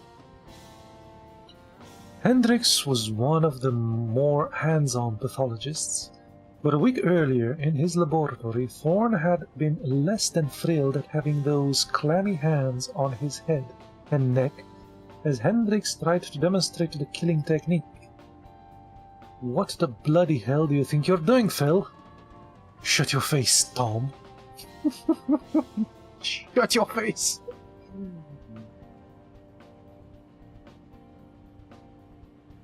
You're off your face on tranquilizers. I can do anything I like. I just bend your neck like this and apply pressure to this point here to kink the artery. It is a delicate procedure, this. Takes specialized knowledge. I don't know, army, martial arts maybe? Either way, he's a clever bastard. No marks to speak of. It's virtually undetectable. Virtually. Christine Owens and Madeline Vickery both had risk factors. One in middle age, the second a heavy smoker on the pill. Both were discovered dead at home on opposite sides of London. They had recently washed with carbonic soap that noted by the pathologist concerned, and though Christine Owens' husband and Madeline Vickery's flatmate had considered this odd, neither could deny or explain the presence of a bar of carbolic in the bathroom. Traces of a tranquilizer were found in both victims and were attributed, in Owens' case, to a prescription for depression, and in Vickery's, to an occasional drug habit. No connection between these tragic yet apparently natural deaths was ever made. But Susan Cardish had no generally accepted risk factors for stroke, and the tranquilizers found in one room in flat in Waterloo, in a bottle with no label, were something of a mystery. It was down to the Thorne ligaments in her neck, and one bloody cleaver pathologist that they'd even got a sniff of it. Even Hendricks had to admire that the particular bit of path work, very sharp, but not as sharp as the killer. He's playing a percentage game, Tom. Loads of people are walking about with a high risk factor for stroke. You for a start. Eh? Still got a gold card at Thrasher's, have you? Thorne had started to put depressed, but thought better of it. He'd been out on the piss with Hendricks often enough.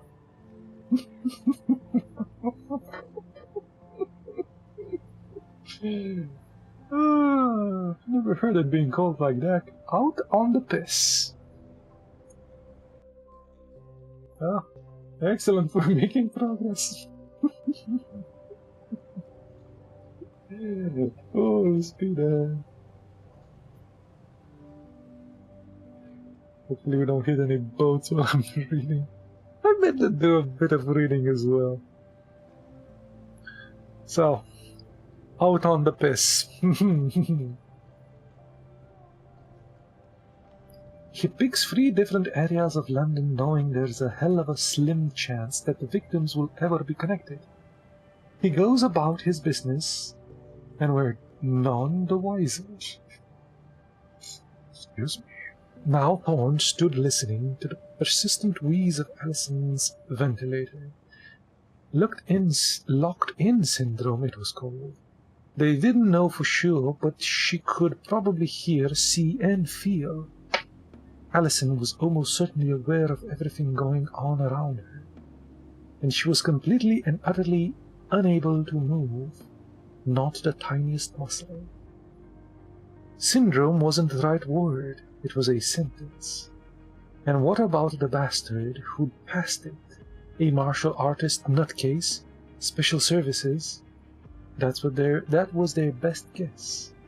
Their only guesses. None the wiser. 3 different areas of London. What a mess that had been. 3 commanders sitting around the table playing Whose Knob's the Biggest and putting Operation Backhand together. That's a penis. He had no worries as far as the team was concerned. Huggant was efficient at least, and Frank Keeble was a good DSI, if at times a little too cautious. Thorne would have to have a word with him about Holland and his notebook. He never put the bloody thing down. Couldn't the division take a single detective constable with a memory span greater than the average goldfish? Sir, Goldfish Boy was back with the tea. Okay. Who put us on Allison Whittles? That would be consult neurologist, Dr. Holland cleared his throat and swallowed. He had a plastic cup of hot tea in each hand and couldn't get out his notebook. Thorne decided to be nice and reached out to take a cup. Holland groped for the notebook. Dr. Coburn. Anne Coburn. She's teaching over at the Royal Free today. I've made you an appointment for this afternoon. Another doctor we have to go thank. Yeah, and another bit of luck as it goes. Her old man's a consultant pathologist, David Higgins. He does a bit of forensic work. She tells him about Allison Whittles, and he goes, "That's interesting because..." "What?" And he says, and she says, "Bit of a casual post-Nookie chingwang, was it?" Chingwang. Post-Nookie chingwang.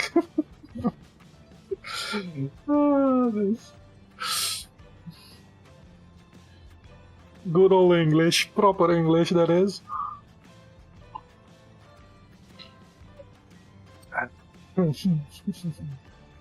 Don't know, sir. You will have to ask her. Standing aside to let a pale, ginger-haired nurse through to change Allison's feeding line, Thorne decided there was no time like the present. He thrust his untouched tea back at Holland. "You stay here and wait for Higgin to show up." "But, sir, the appointment isn't until 4:30. So I'll be early." He trudged along a maze of cracked and red linoleum-floored corridors in search of the quickest way to the exit, and an escape from the smell that he and every right-minded person in the world hated so much. The intensive therapy unit was in a newer wing of the National Hospital of Neurology and Neurosurgery, but it had the smell. Disinfectant, he reckoned. They used something similar in schools, but that just took him back to the forgotten gym kits and the horror of PE in underpants. This was a different smell. Dialysis and death. He took the lift down to the main reception area, whose imposing Victorian architecture made a surprising contrast with the modern, open-plan style of the hospital's newer parts. There was a faded grandeur about the stone tablets that lined the wall and the dusty wooden plaques inscribed with the names of the hospital consultants. Pride of place went to the full-length portrait of Diana, Princess of Wales, a former patron of the hospital. The painting was accomplished, unlike the bust of the princess that stood on the plinth next to it. Thorn wondered if it had been sculpted by a patient. As he neared the exit, the muttered horses and dripping umbrellas coming towards him through the main doors told him that summer was at an end. A week and a half ago into August, and it was over. He stood beneath the hospital's elaborate red brick portico and squinted through the downpoured walls where his car was parked, tight against the railings that ran around Queen Square. People scurried through the rain, head down across the gardens and towards Russell Square tube station. How many were doctors or nursing staff? There was a dozen hospitals or specialist units within a mile of him. He could just see Great Ormond Street Children's Hospital from where he stood. He turned up his collar and prepared to make a dash for it. At first he thought it was a parking ticket, and he pulled it roughly from beneath the wiper blade. As soon as he removed a single sheet of A4 from the polyethylene wrapper and unfolded, he saw it was something else. He carefully inserted it back into the protective wrapping, wiped off the rain, and peered at the nearly typed message. After the first word, he was no longer aware of the running water down the back of his neck. Dear Detective Inspector Thorne, what can I say? Practice makes perfect. And don't you just envy her that perfect distance. I invite you to consider the concept of freedom, true freedom. Have you ever really considered it? I'm sorry about the others, truly. I shall not insult your intelligence with platitudes about ends and means, but offering in mitigation the thought of a massing undertaking often has an appropriate margin of error. It is all about pressure, Detective Inspector Thorne. But then you will know all about that. Seriously though, Tom, maybe I'll call you sometime. This might be a killer's note. Pressure. Thorne looked around, his heart thumping. Whoever left the note must have been close. The car hadn't been there long. All he could see were grim-set, rain-soaked faces and Holland dodging the puddles as he hopped across the road towards him. Sir, the boyfriend's just arrived. You must have passed him on your way out. The look on Thorne's face stopped him dead in his tracks. Allison is not a fuck-up, Holland. Of course not, sir. All I meant was, listen, this is what he wants. He pointed back towards the hospital. Do you understand? His shirt was plastered to his back, rain and sweat. He could barely understand it himself. He could hardly believe what he was struggling to come out of his mouth. Holland stared at Thorne, open mouth, as he spoke in the words that would cost him so much. Words which were, even as they formed on his lips, told him that he should never have agreed to become a part of this. Alison Whittles is not his first mistake. She's the first one he got right. Pom pom pom.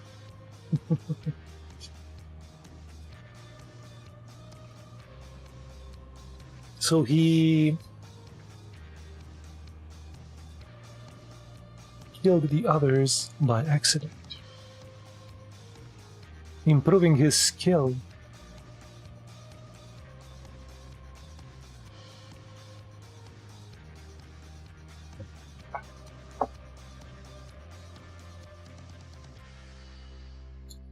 Well, we are moving at least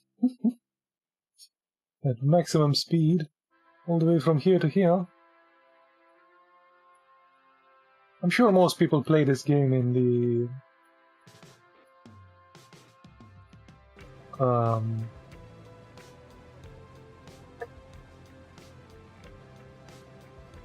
yeah, we'll keep it like this. Or better yet, oh, we can't turn around.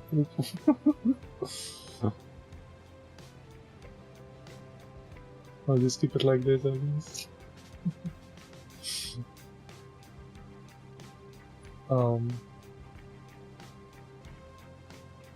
at normal speed.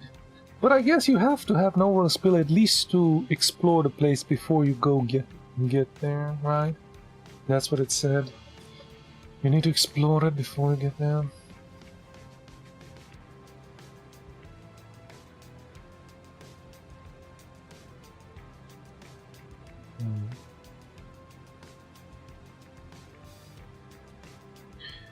Okay. Tim's not handling this very well. He had that funny choke in his voice when he was talking to Anne. Anne. First name terms. And we've never met. She sounds nice though. I like your chats in the evening. Obviously a bit one-sided, but at least someone knows there's something going on in there. There's still somebody going on in there. Did I mention the tests, by the way? Absolutely fucking excellent. Well, some of them. Basically there's some sort of a kit, literally a kit in a special case, which tests if you are a complete veggie or not, to see if you are in a persistent vegetative state, PVS, which I keep mixing up with VPL or VSV. SV. It's a bit more serious. They just test all your senses, banging bits of wood together to see if you can hear, to see if you react. Not quite sure what I did, really, but they seemed pleased. I could have done without the pinpricks, but that stuff they waft under your nose, that's like the stuff you inhale if you got a bit of bad cold. But the taste makes the test. The taste tests makes up for it. They give you whiskey, drops of whiskey on your tongue. This is my kind of hospital. Anne did the tests. She looks dead attractive for somebody quite old. I can't see her very well, but that's the image I get from her. This is the lady. This is the lady in the coma. It's her thoughts.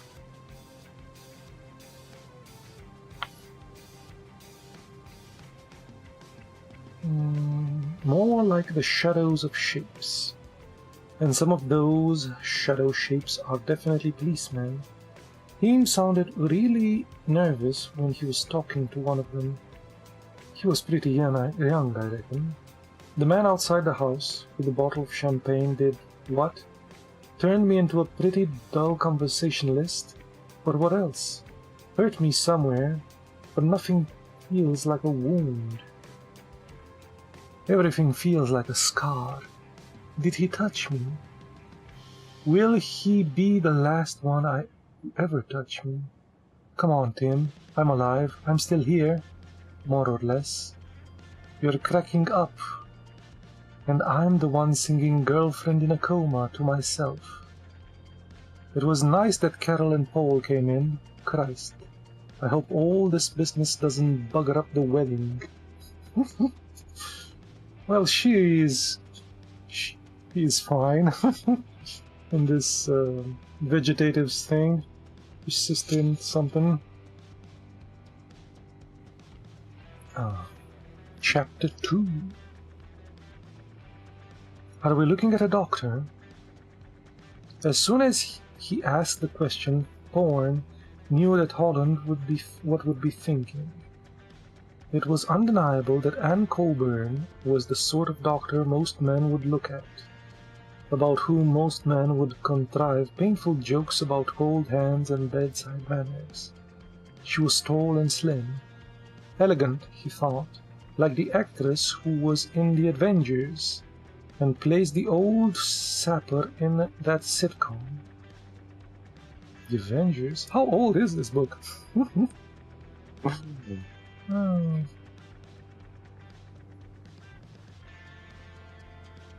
How old is The Avengers?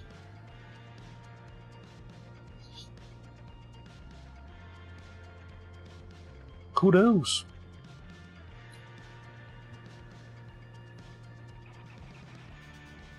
Thorne put her in her early 40s, maybe a year or two older than she was.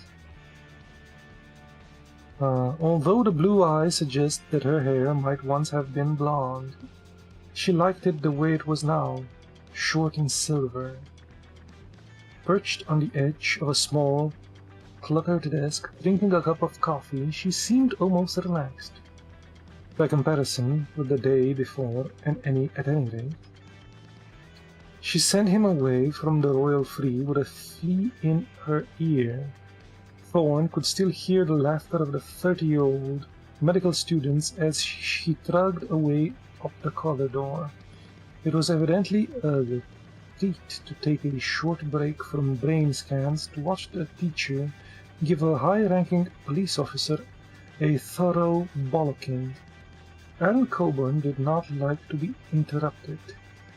She'd apologized for the incident over the phone when Thorne rang to rearrange their appointment back at Queen Square, where she worked, where she treated Alison Whittles. She took another swig of coffee and repeated Thorne's question. Her speech was crisp, efficient, and easy on the ear. It was a voice that would certainly wow impressionable medical students or frighten middle-aged policemen. Are you looking at a doctor? Well, certainly someone with a degree of medical expertise. To block off the basilar artery and cause a stroke would take medical know-how. To cause this kind of a stroke that would induce locked-in syndrome is way beyond that. Even if someone knew what they were doing, the odds are against it. You might try it a dozen times and not succeed. We're talking about fractions of an inch. Those fractions had cost 3 women their lives. Thorne flashed on a mental image of Alison Whittles. Make that 4 women. Perhaps they should count their blessings and thank God for this lunatic's expertise. Or, more likely, worry that now, he thought, he'd perfected his technique. He'll be eager to try again. Dr. Coburn hadn't finished. Plus, of course, there's the journey to consider. Thorne nodded. He's already started to consider it. Holland looked confused. From what I gathered, you are presuming that Alison had her stroke at home in the southeast London, said Coburn. He would have had to keep her alive until he could get her to the Royal London, which is at least 5 miles away. Right. He'd have passed any number of hospitals on the way. Why did he drive all the way to the Royal London? Thorne had no idea. But he'd done some checking. Camberwell to Whitechapel, he'd had passed 3 major hospitals, even on the most direct route. How would he have kept her alive? Bang and masks the most obvious way? He might have had to pull over every 10 minutes or so for half a dozen good squeezes on the bag, but it's fairly straightforward. So a doctor, then? I think so. A failed medical student, possibly? Chiropractor, perhaps? A well-read psychotherapist? At a hell of a stretch? I have no idea where you'd even begin. Oh, she can't even breathe on her own. Right.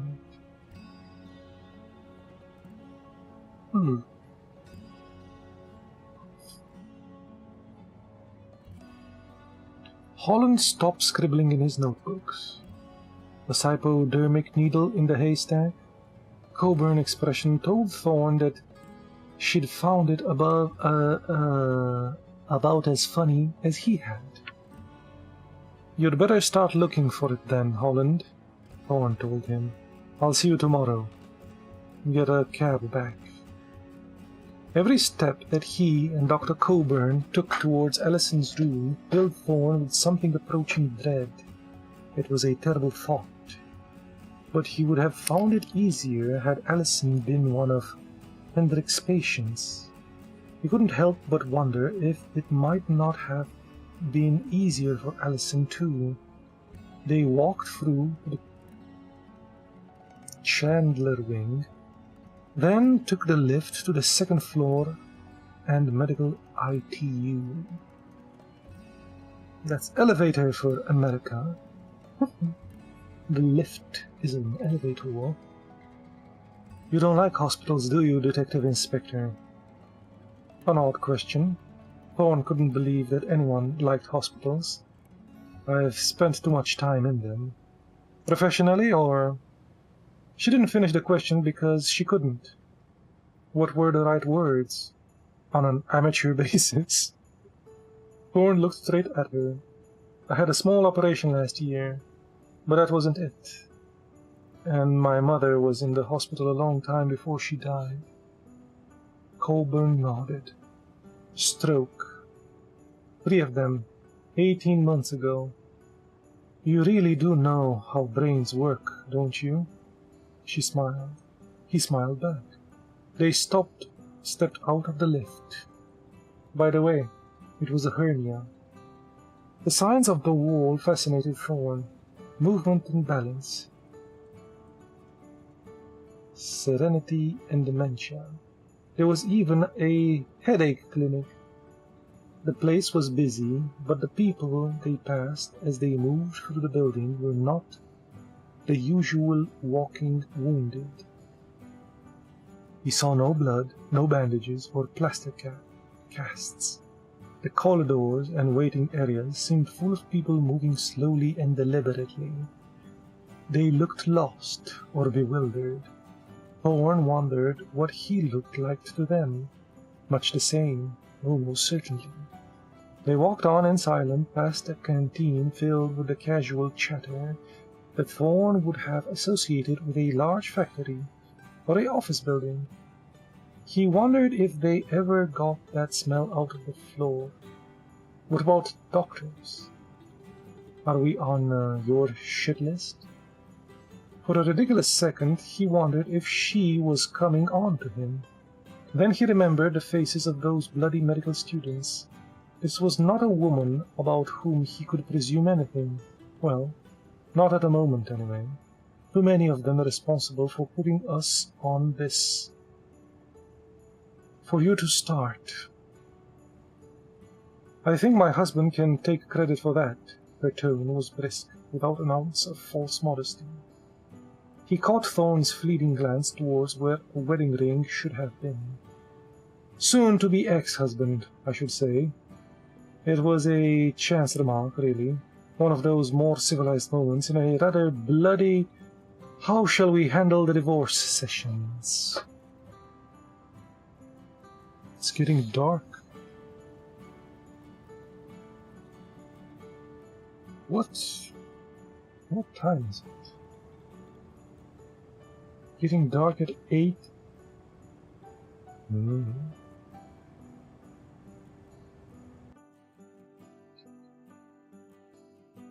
Oh, we're close to another vessel. At least a couple. Close-ish.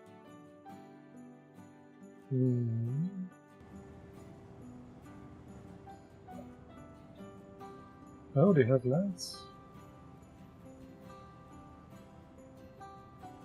Interesting. Maybe we should put some lights on. I think it was N? Yeah, N, L. Oh, they both do stuff. Fuck, whatever. Was F to get out? I think we have a little light there.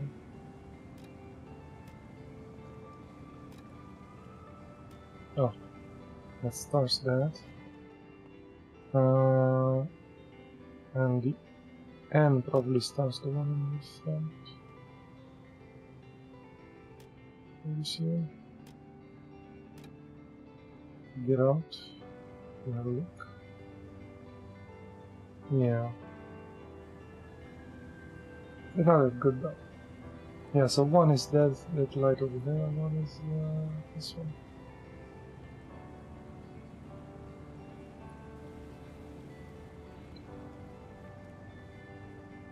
Can't see nothing. It's fine, we're on course. So, no question about that.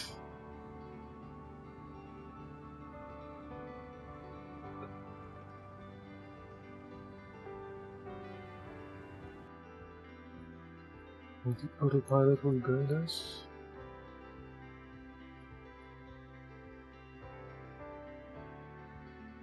No, we did a bit of a distance. We came from here to here to there. These guys might be putting thoughts and stuff. 6 hours have passed in game. Okay, since we placed the last one.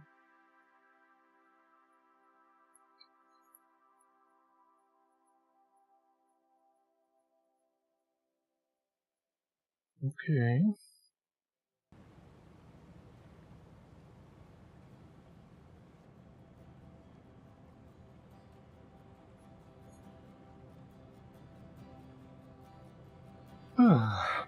Whatever.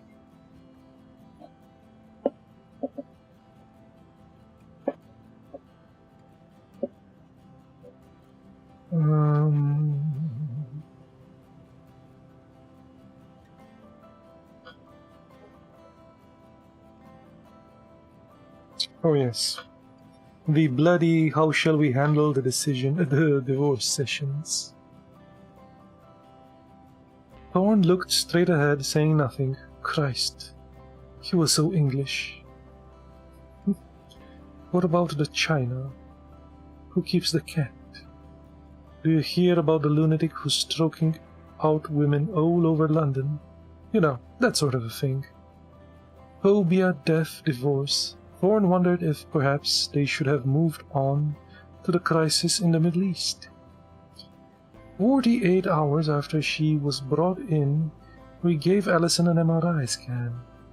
There was edema around the neck ligaments, bright white patches on the scan. You see it in the whiplash victims. But with Allison, I thought it was unusual, on top of what my husband had told me. What about the midazolam? His benzodiazepine of choice? Okay, that's a... His benzodiazepine of choice? It was a very clever choice, as a matter of fact, especially as there was every chance it would be the same drug given to Allison in a A&E. How's that for muddling the waters? Thorn stopped. They were outside Allison's room. Can we check that? I did, and it was. I know the anesthetics who was anesthetist. I wanted to say anesthetist who was on duty at the Royal London that night. The toxicology report showed midazolam in Allison's bloodstream, but it would have done anyway. That's what was used to sedate her in A&E. But we also take blood routinely on admission, so I checked. Midazolam was present in that first blood sample too. That's when I decided to contact the police. Thorn nodded. The doctor. He had to be. Where else did they use midazolam? She thought for a moment. It's pretty specialized.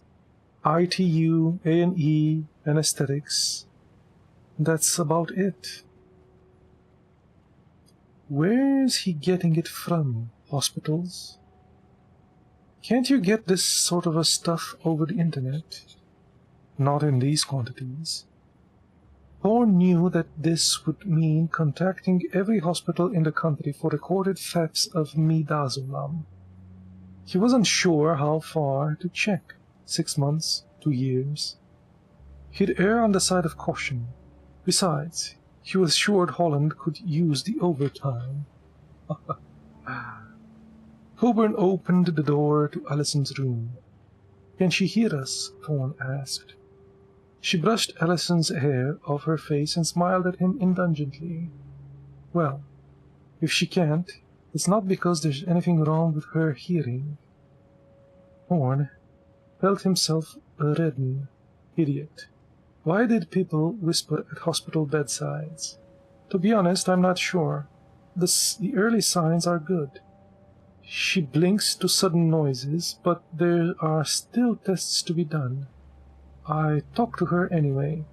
She always knows which registrar is an alcoholic and which consultant is doing it with 3 of his students. Thorne raised an inquisitive eyebrow. Coburn sat and took Allison's hand. Sorry, Detective Inspector. Girls talk." Thorne could do little but watch her among the mess of wires and machinery.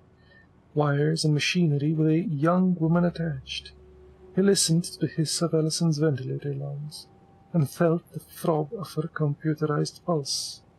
And he thought about the one doctor out there, somewhere, who was most definitely on his shit list.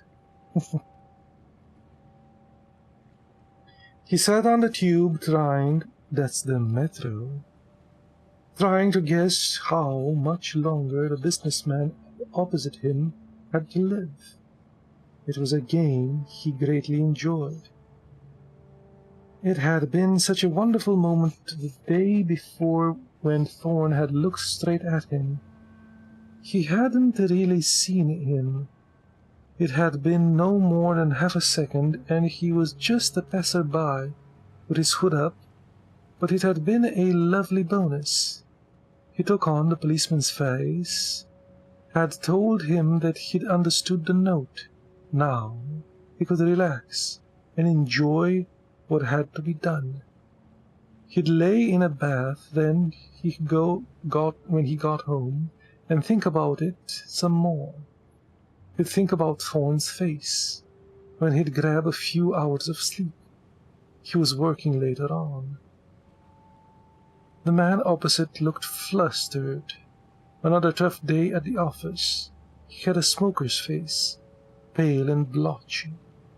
The broken veins on his cheeks were probably a sign of bad circulation and excessive drinking. The small creamy blobs on his eyelids, the lasma, I don't know, slavelasma, something, almost certainly meant that his cholesterol was way too high, and that his arteries were all worried up.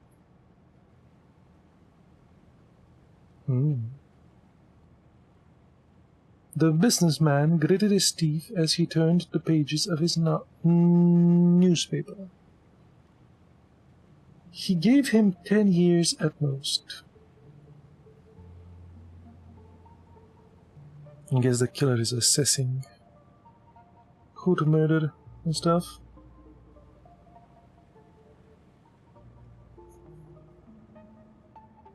As his battle-scarred blue Mondale moved slowly towards the early morning traffic on the Marylebone Road, Thorne nudged the massive attack tape into the stereo and leaned back in his seat. If he hadn't wanted to relax and switch off, he'd been pumped for the Johnny Cash or Graham Parson or Hank Williams. But there was nothing like the repetitive hypnotic thud of music. He was 25 years too old to concentrate his thoughts.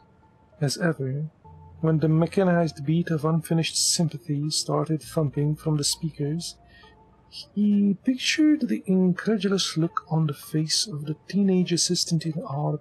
Price. Smug little git had looked at him like he was some old saddle trying to pretend that he still had his finger on the pulse. the spotty teenage face became the infinitely more attractive one belonging to Anne Coburn. He wondered what sort of music she liked. Classical, probably, but with a Hendrix album or two stashed away behind a Mozart or Mendelssohn. What would she make of his penchant on the trip-hop and speed garage? He guessed that she'd go for a Sado theory. He stopped at the lights and rolled down the window to let the beat blast out of the snooty-looking woman in the Saab next to him. Thorne stared straight ahead. When the light turned amber, he turned, winked at her, and pulled gently away. And when he got back to HQ, there would be a convincing babble of efficient-sounding voices, a scurrying back and forth with files, and the busying and beeping of faxes and modems. Thorne smacked out the rhythm of his steering wheel. And, as a backdrop to the montage of proper procedure, there would be the wall, a blackboard detailing names, dates, and actions. And lined up above it, there would be the pictures, Christine, Madeline, and Susan, their unmarked faces shedding a pallid blankness, but each to Thorne seeming to capture a dreadful final instant of some unfamiliar emotion, confusion, regret, terror, all in extremis. He turned up the music. In factories and offices across London, workers were copying furtive glances at the not copying, but copying. Like stealing furtive glances at calendar girls. Saucy Sandra, naughty Nina, wicked Wendy. The days, weeks, and months that lay ahead for Thorne would be counted off by reproachful faces of dead Christine, dead Madeline, and dead Susan. "How's it going, Tommy?"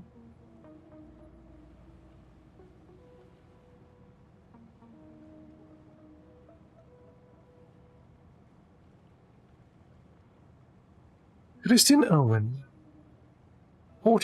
34, found lying at the bottom of the stairs. "Shake them up, will you, Tom? For fuck's sake." Madeline Vickery, 37, dead on her kitchen floor, a pan of spaghetti bowl, dry. "Please, Tom." Susan Caddish, 26, her body discovered in an armchair, watching television. "Tell us what you're going to do, Tom." They would make lists, no questions, long lists they would cross-reference with different ones. DC would ask hundreds of different people the same questions and type out their notes, and DCs would take statements and make phone calls and type out their notes, which would be collated and indexed, and perhaps several thousand fields full of cows' worth of shoe leather later, they might get lucky. Okay. So several thousand fields of cow worths of shoe leather later, they might get lucky. It's quite the statement.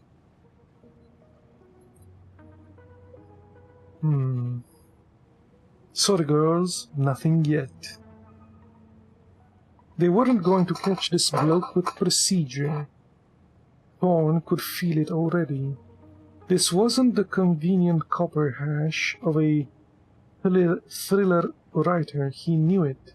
The killer might get himself caught. Yes, there was a chance of that. The profilers and psychological experts reckoned that. Deep down, they all wanted to be caught. He'd have to ask Anne Coburn what she thought about the next time he saw her. If that turned out to be sooner rather than later, he wouldn't be complaining. Thorne pulled into the car park and killed the music. He stared up at the dirty brown building in which Backhand had been made its home. The old station of Edgar Road had been earmarked for closure months ago, and was now all but deserted. But the vacant offices above had been perfect for a operation like Blackhand. Perfect for the lucky buggers who didn't have to work there every day. An open-plan monstrosity, an enormous fish tank for the meadows, with a few smaller bowls around the edges of the bigger fish. Oh. Fishy. We're fishing as well. And of course, squeaking our lovely chair. Also, what's with this song?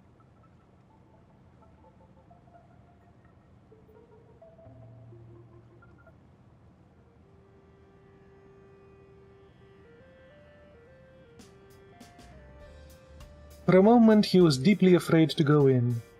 He got out of the car and leaned against the bonnet until the moment passed. He trudged towards the door. He made a decision. He wasn't going to let anyone put a picture of Allison on the wall. Well, why not?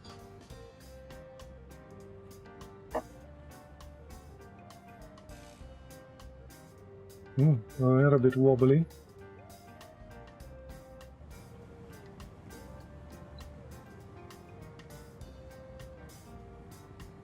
Deep at night. Now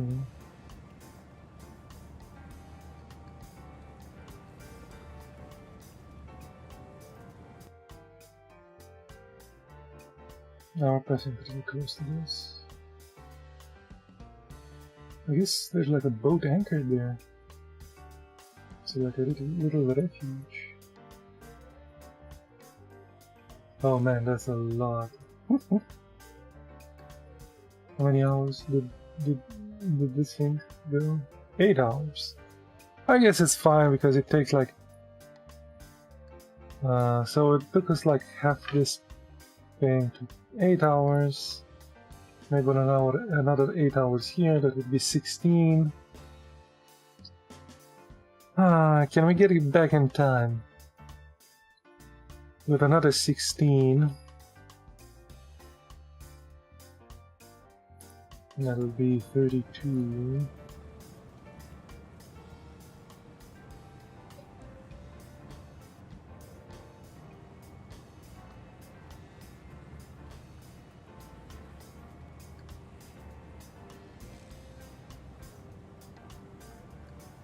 Fishing Bering Sea. Oh. Okay.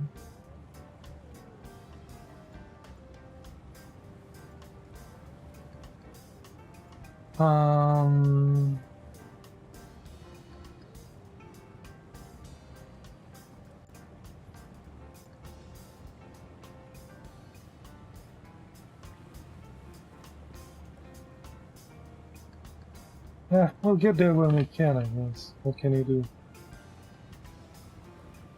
I didn't think it would take this long.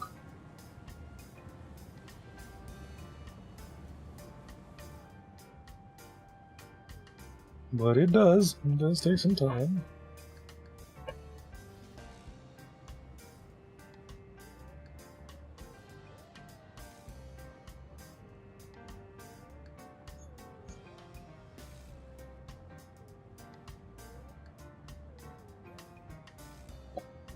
"14 hours later, Thorn got home and rang his dad. They spoke as often as Thorn could manage, and saw each other off even less. Jim and Maureen Thorn had left North London for St. Albans 10 years before. But since his mom had died, Thorn felt the distance between him and his dad growing greater all the time. Now they were both alone, and their telephone conversations were always desperately trivial. His dad was always keen to pass on the latest dirty story or pub joke, and Thorn was always pleased to hear them. He liked to let his old man make him laugh. He liked to hear him laugh. Aside from the forced lightheartedness of these phone calls, he suspected that his father wasn't laughing a great deal. His father knew damn well he wasn't. I'll leave you with a couple of good ones, Tom. Go ahead, Dad. What's got a 1-inch knob and hangs down? I don't know. A bat. It wasn't his best. His best one.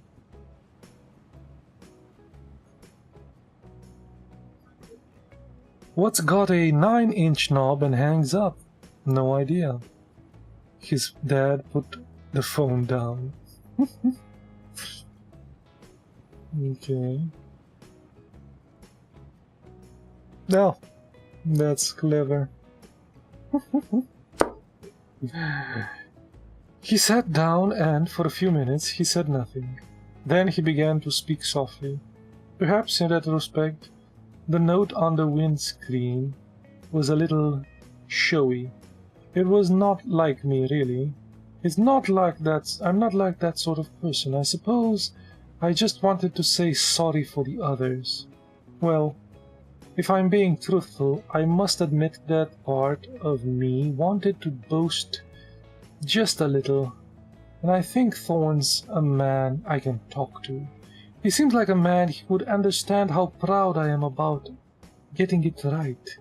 Perfection is everything, isn't it? And haven't I been taught that? You can believe it. I have been taught well. I mean, it's been a struggle, and I'm certainly not saying that I won't make any more mistakes. But what I'm doing gives me the right to fail, wouldn't you say? The one frustration is that I can only imagine how good it feels on the machines. Safe and clean. Free to relax and let your mind wander. No mess. And if I feel proud at liberating a body from the tyranny of the petty and putrid, then I can't be condemned for that, surely. It is the only real freedom left that's worth fighting for, I'd say. Freedom from our clumsy movement through air, our bruising, our sensitivity. To be released from the humdrum of every day, fed and cleaned, monitored and cared for, all our filthy fluids disposed of, and above all, to know, to be aware of those wonders as they are happening. What does a corpse know about its washing? To know and to feel all these must be wonderful. God, what am I thinking? I'm sorry. I don't have to tell you anything. Do I, Allison?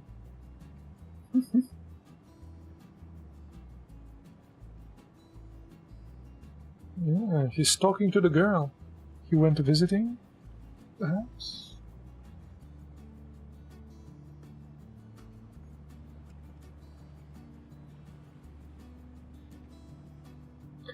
And this, I guess, would be her thoughts. Up next. Sue and Kelly from the nursery came to me yesterday. My vision's a lot better already. I can see that Sue was wearing far too much eyeliner, as usual. There's plenty of gossip. Obviously not as much as usual with me in here, but still good stuff. Mary, the manageress, is really pissing everybody off, sitting on her ass and correcting the spelling on the happy charts. Daniel's still being a little sad. He cried for me last week, they say. They told him I'm gone to Spain on my holidays. But they told me that when I came out, they go out and get completely pissed, and that they'd rather be in here any day than changing shitty nappies on £3.60 an hour. There wasn't much else after that. And, at last, a bit of real excitement. Some bedpan washer or something got balked up. I know it doesn't sound earth-shattering. Blocked up? Got blocked up? I know it doesn't sound earth-shattering, but there was water everywhere, and all the nurses were sloshing around and getting really pissed off. Excitement is relative, I suppose. I dreamed about my mom. She was young, like she was when I was at school. She was getting me dressed, and I was arguing about what I was going to wear, and she was weeping and weeping. I dreamt about the man who did this to me. I dreamt that he was here in my room, talking to me. I know his voice straight away, but it was also a voice I recognized from after it happened. My brain has gone to mush.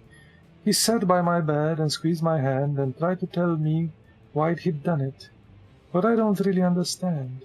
He was telling me how I should be happy. That voice had told me to enjoy myself as he handed me the champagne bottle, and I took a swig. I must have invited him in. I must have. I suppose the police know that. I wonder if they've told Tim. Now that dreams are the closest things I have to sensation, they've become vivid. It would be fantastic if you could press a button and choose what you are going to dream about. Obviously, someone would have to press the button for me, but a selection of family and friends with a healthy degree of filth thrown in would be nice.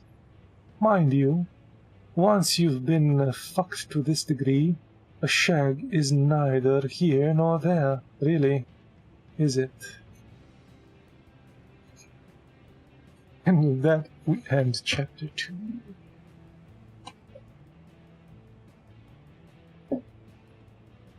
And that's about enough reading for me. But if you enjoyed this book, I'm sure you can find it somewhere. Amazon, probably. Mark Billingham, Sleepyhead.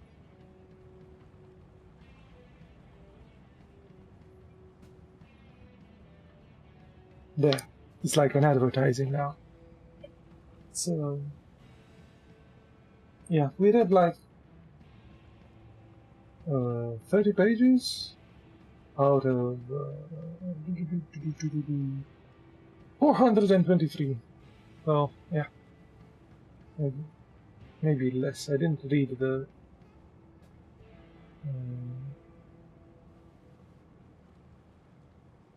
there's some acknowledgements and stuff in the book. Yeah.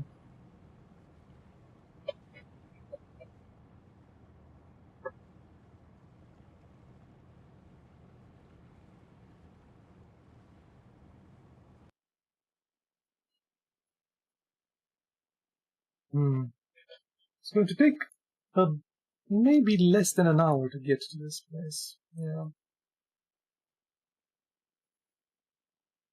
for sure. Anyway, I'll let this run and I'll end stream here. It's enough. It's enough.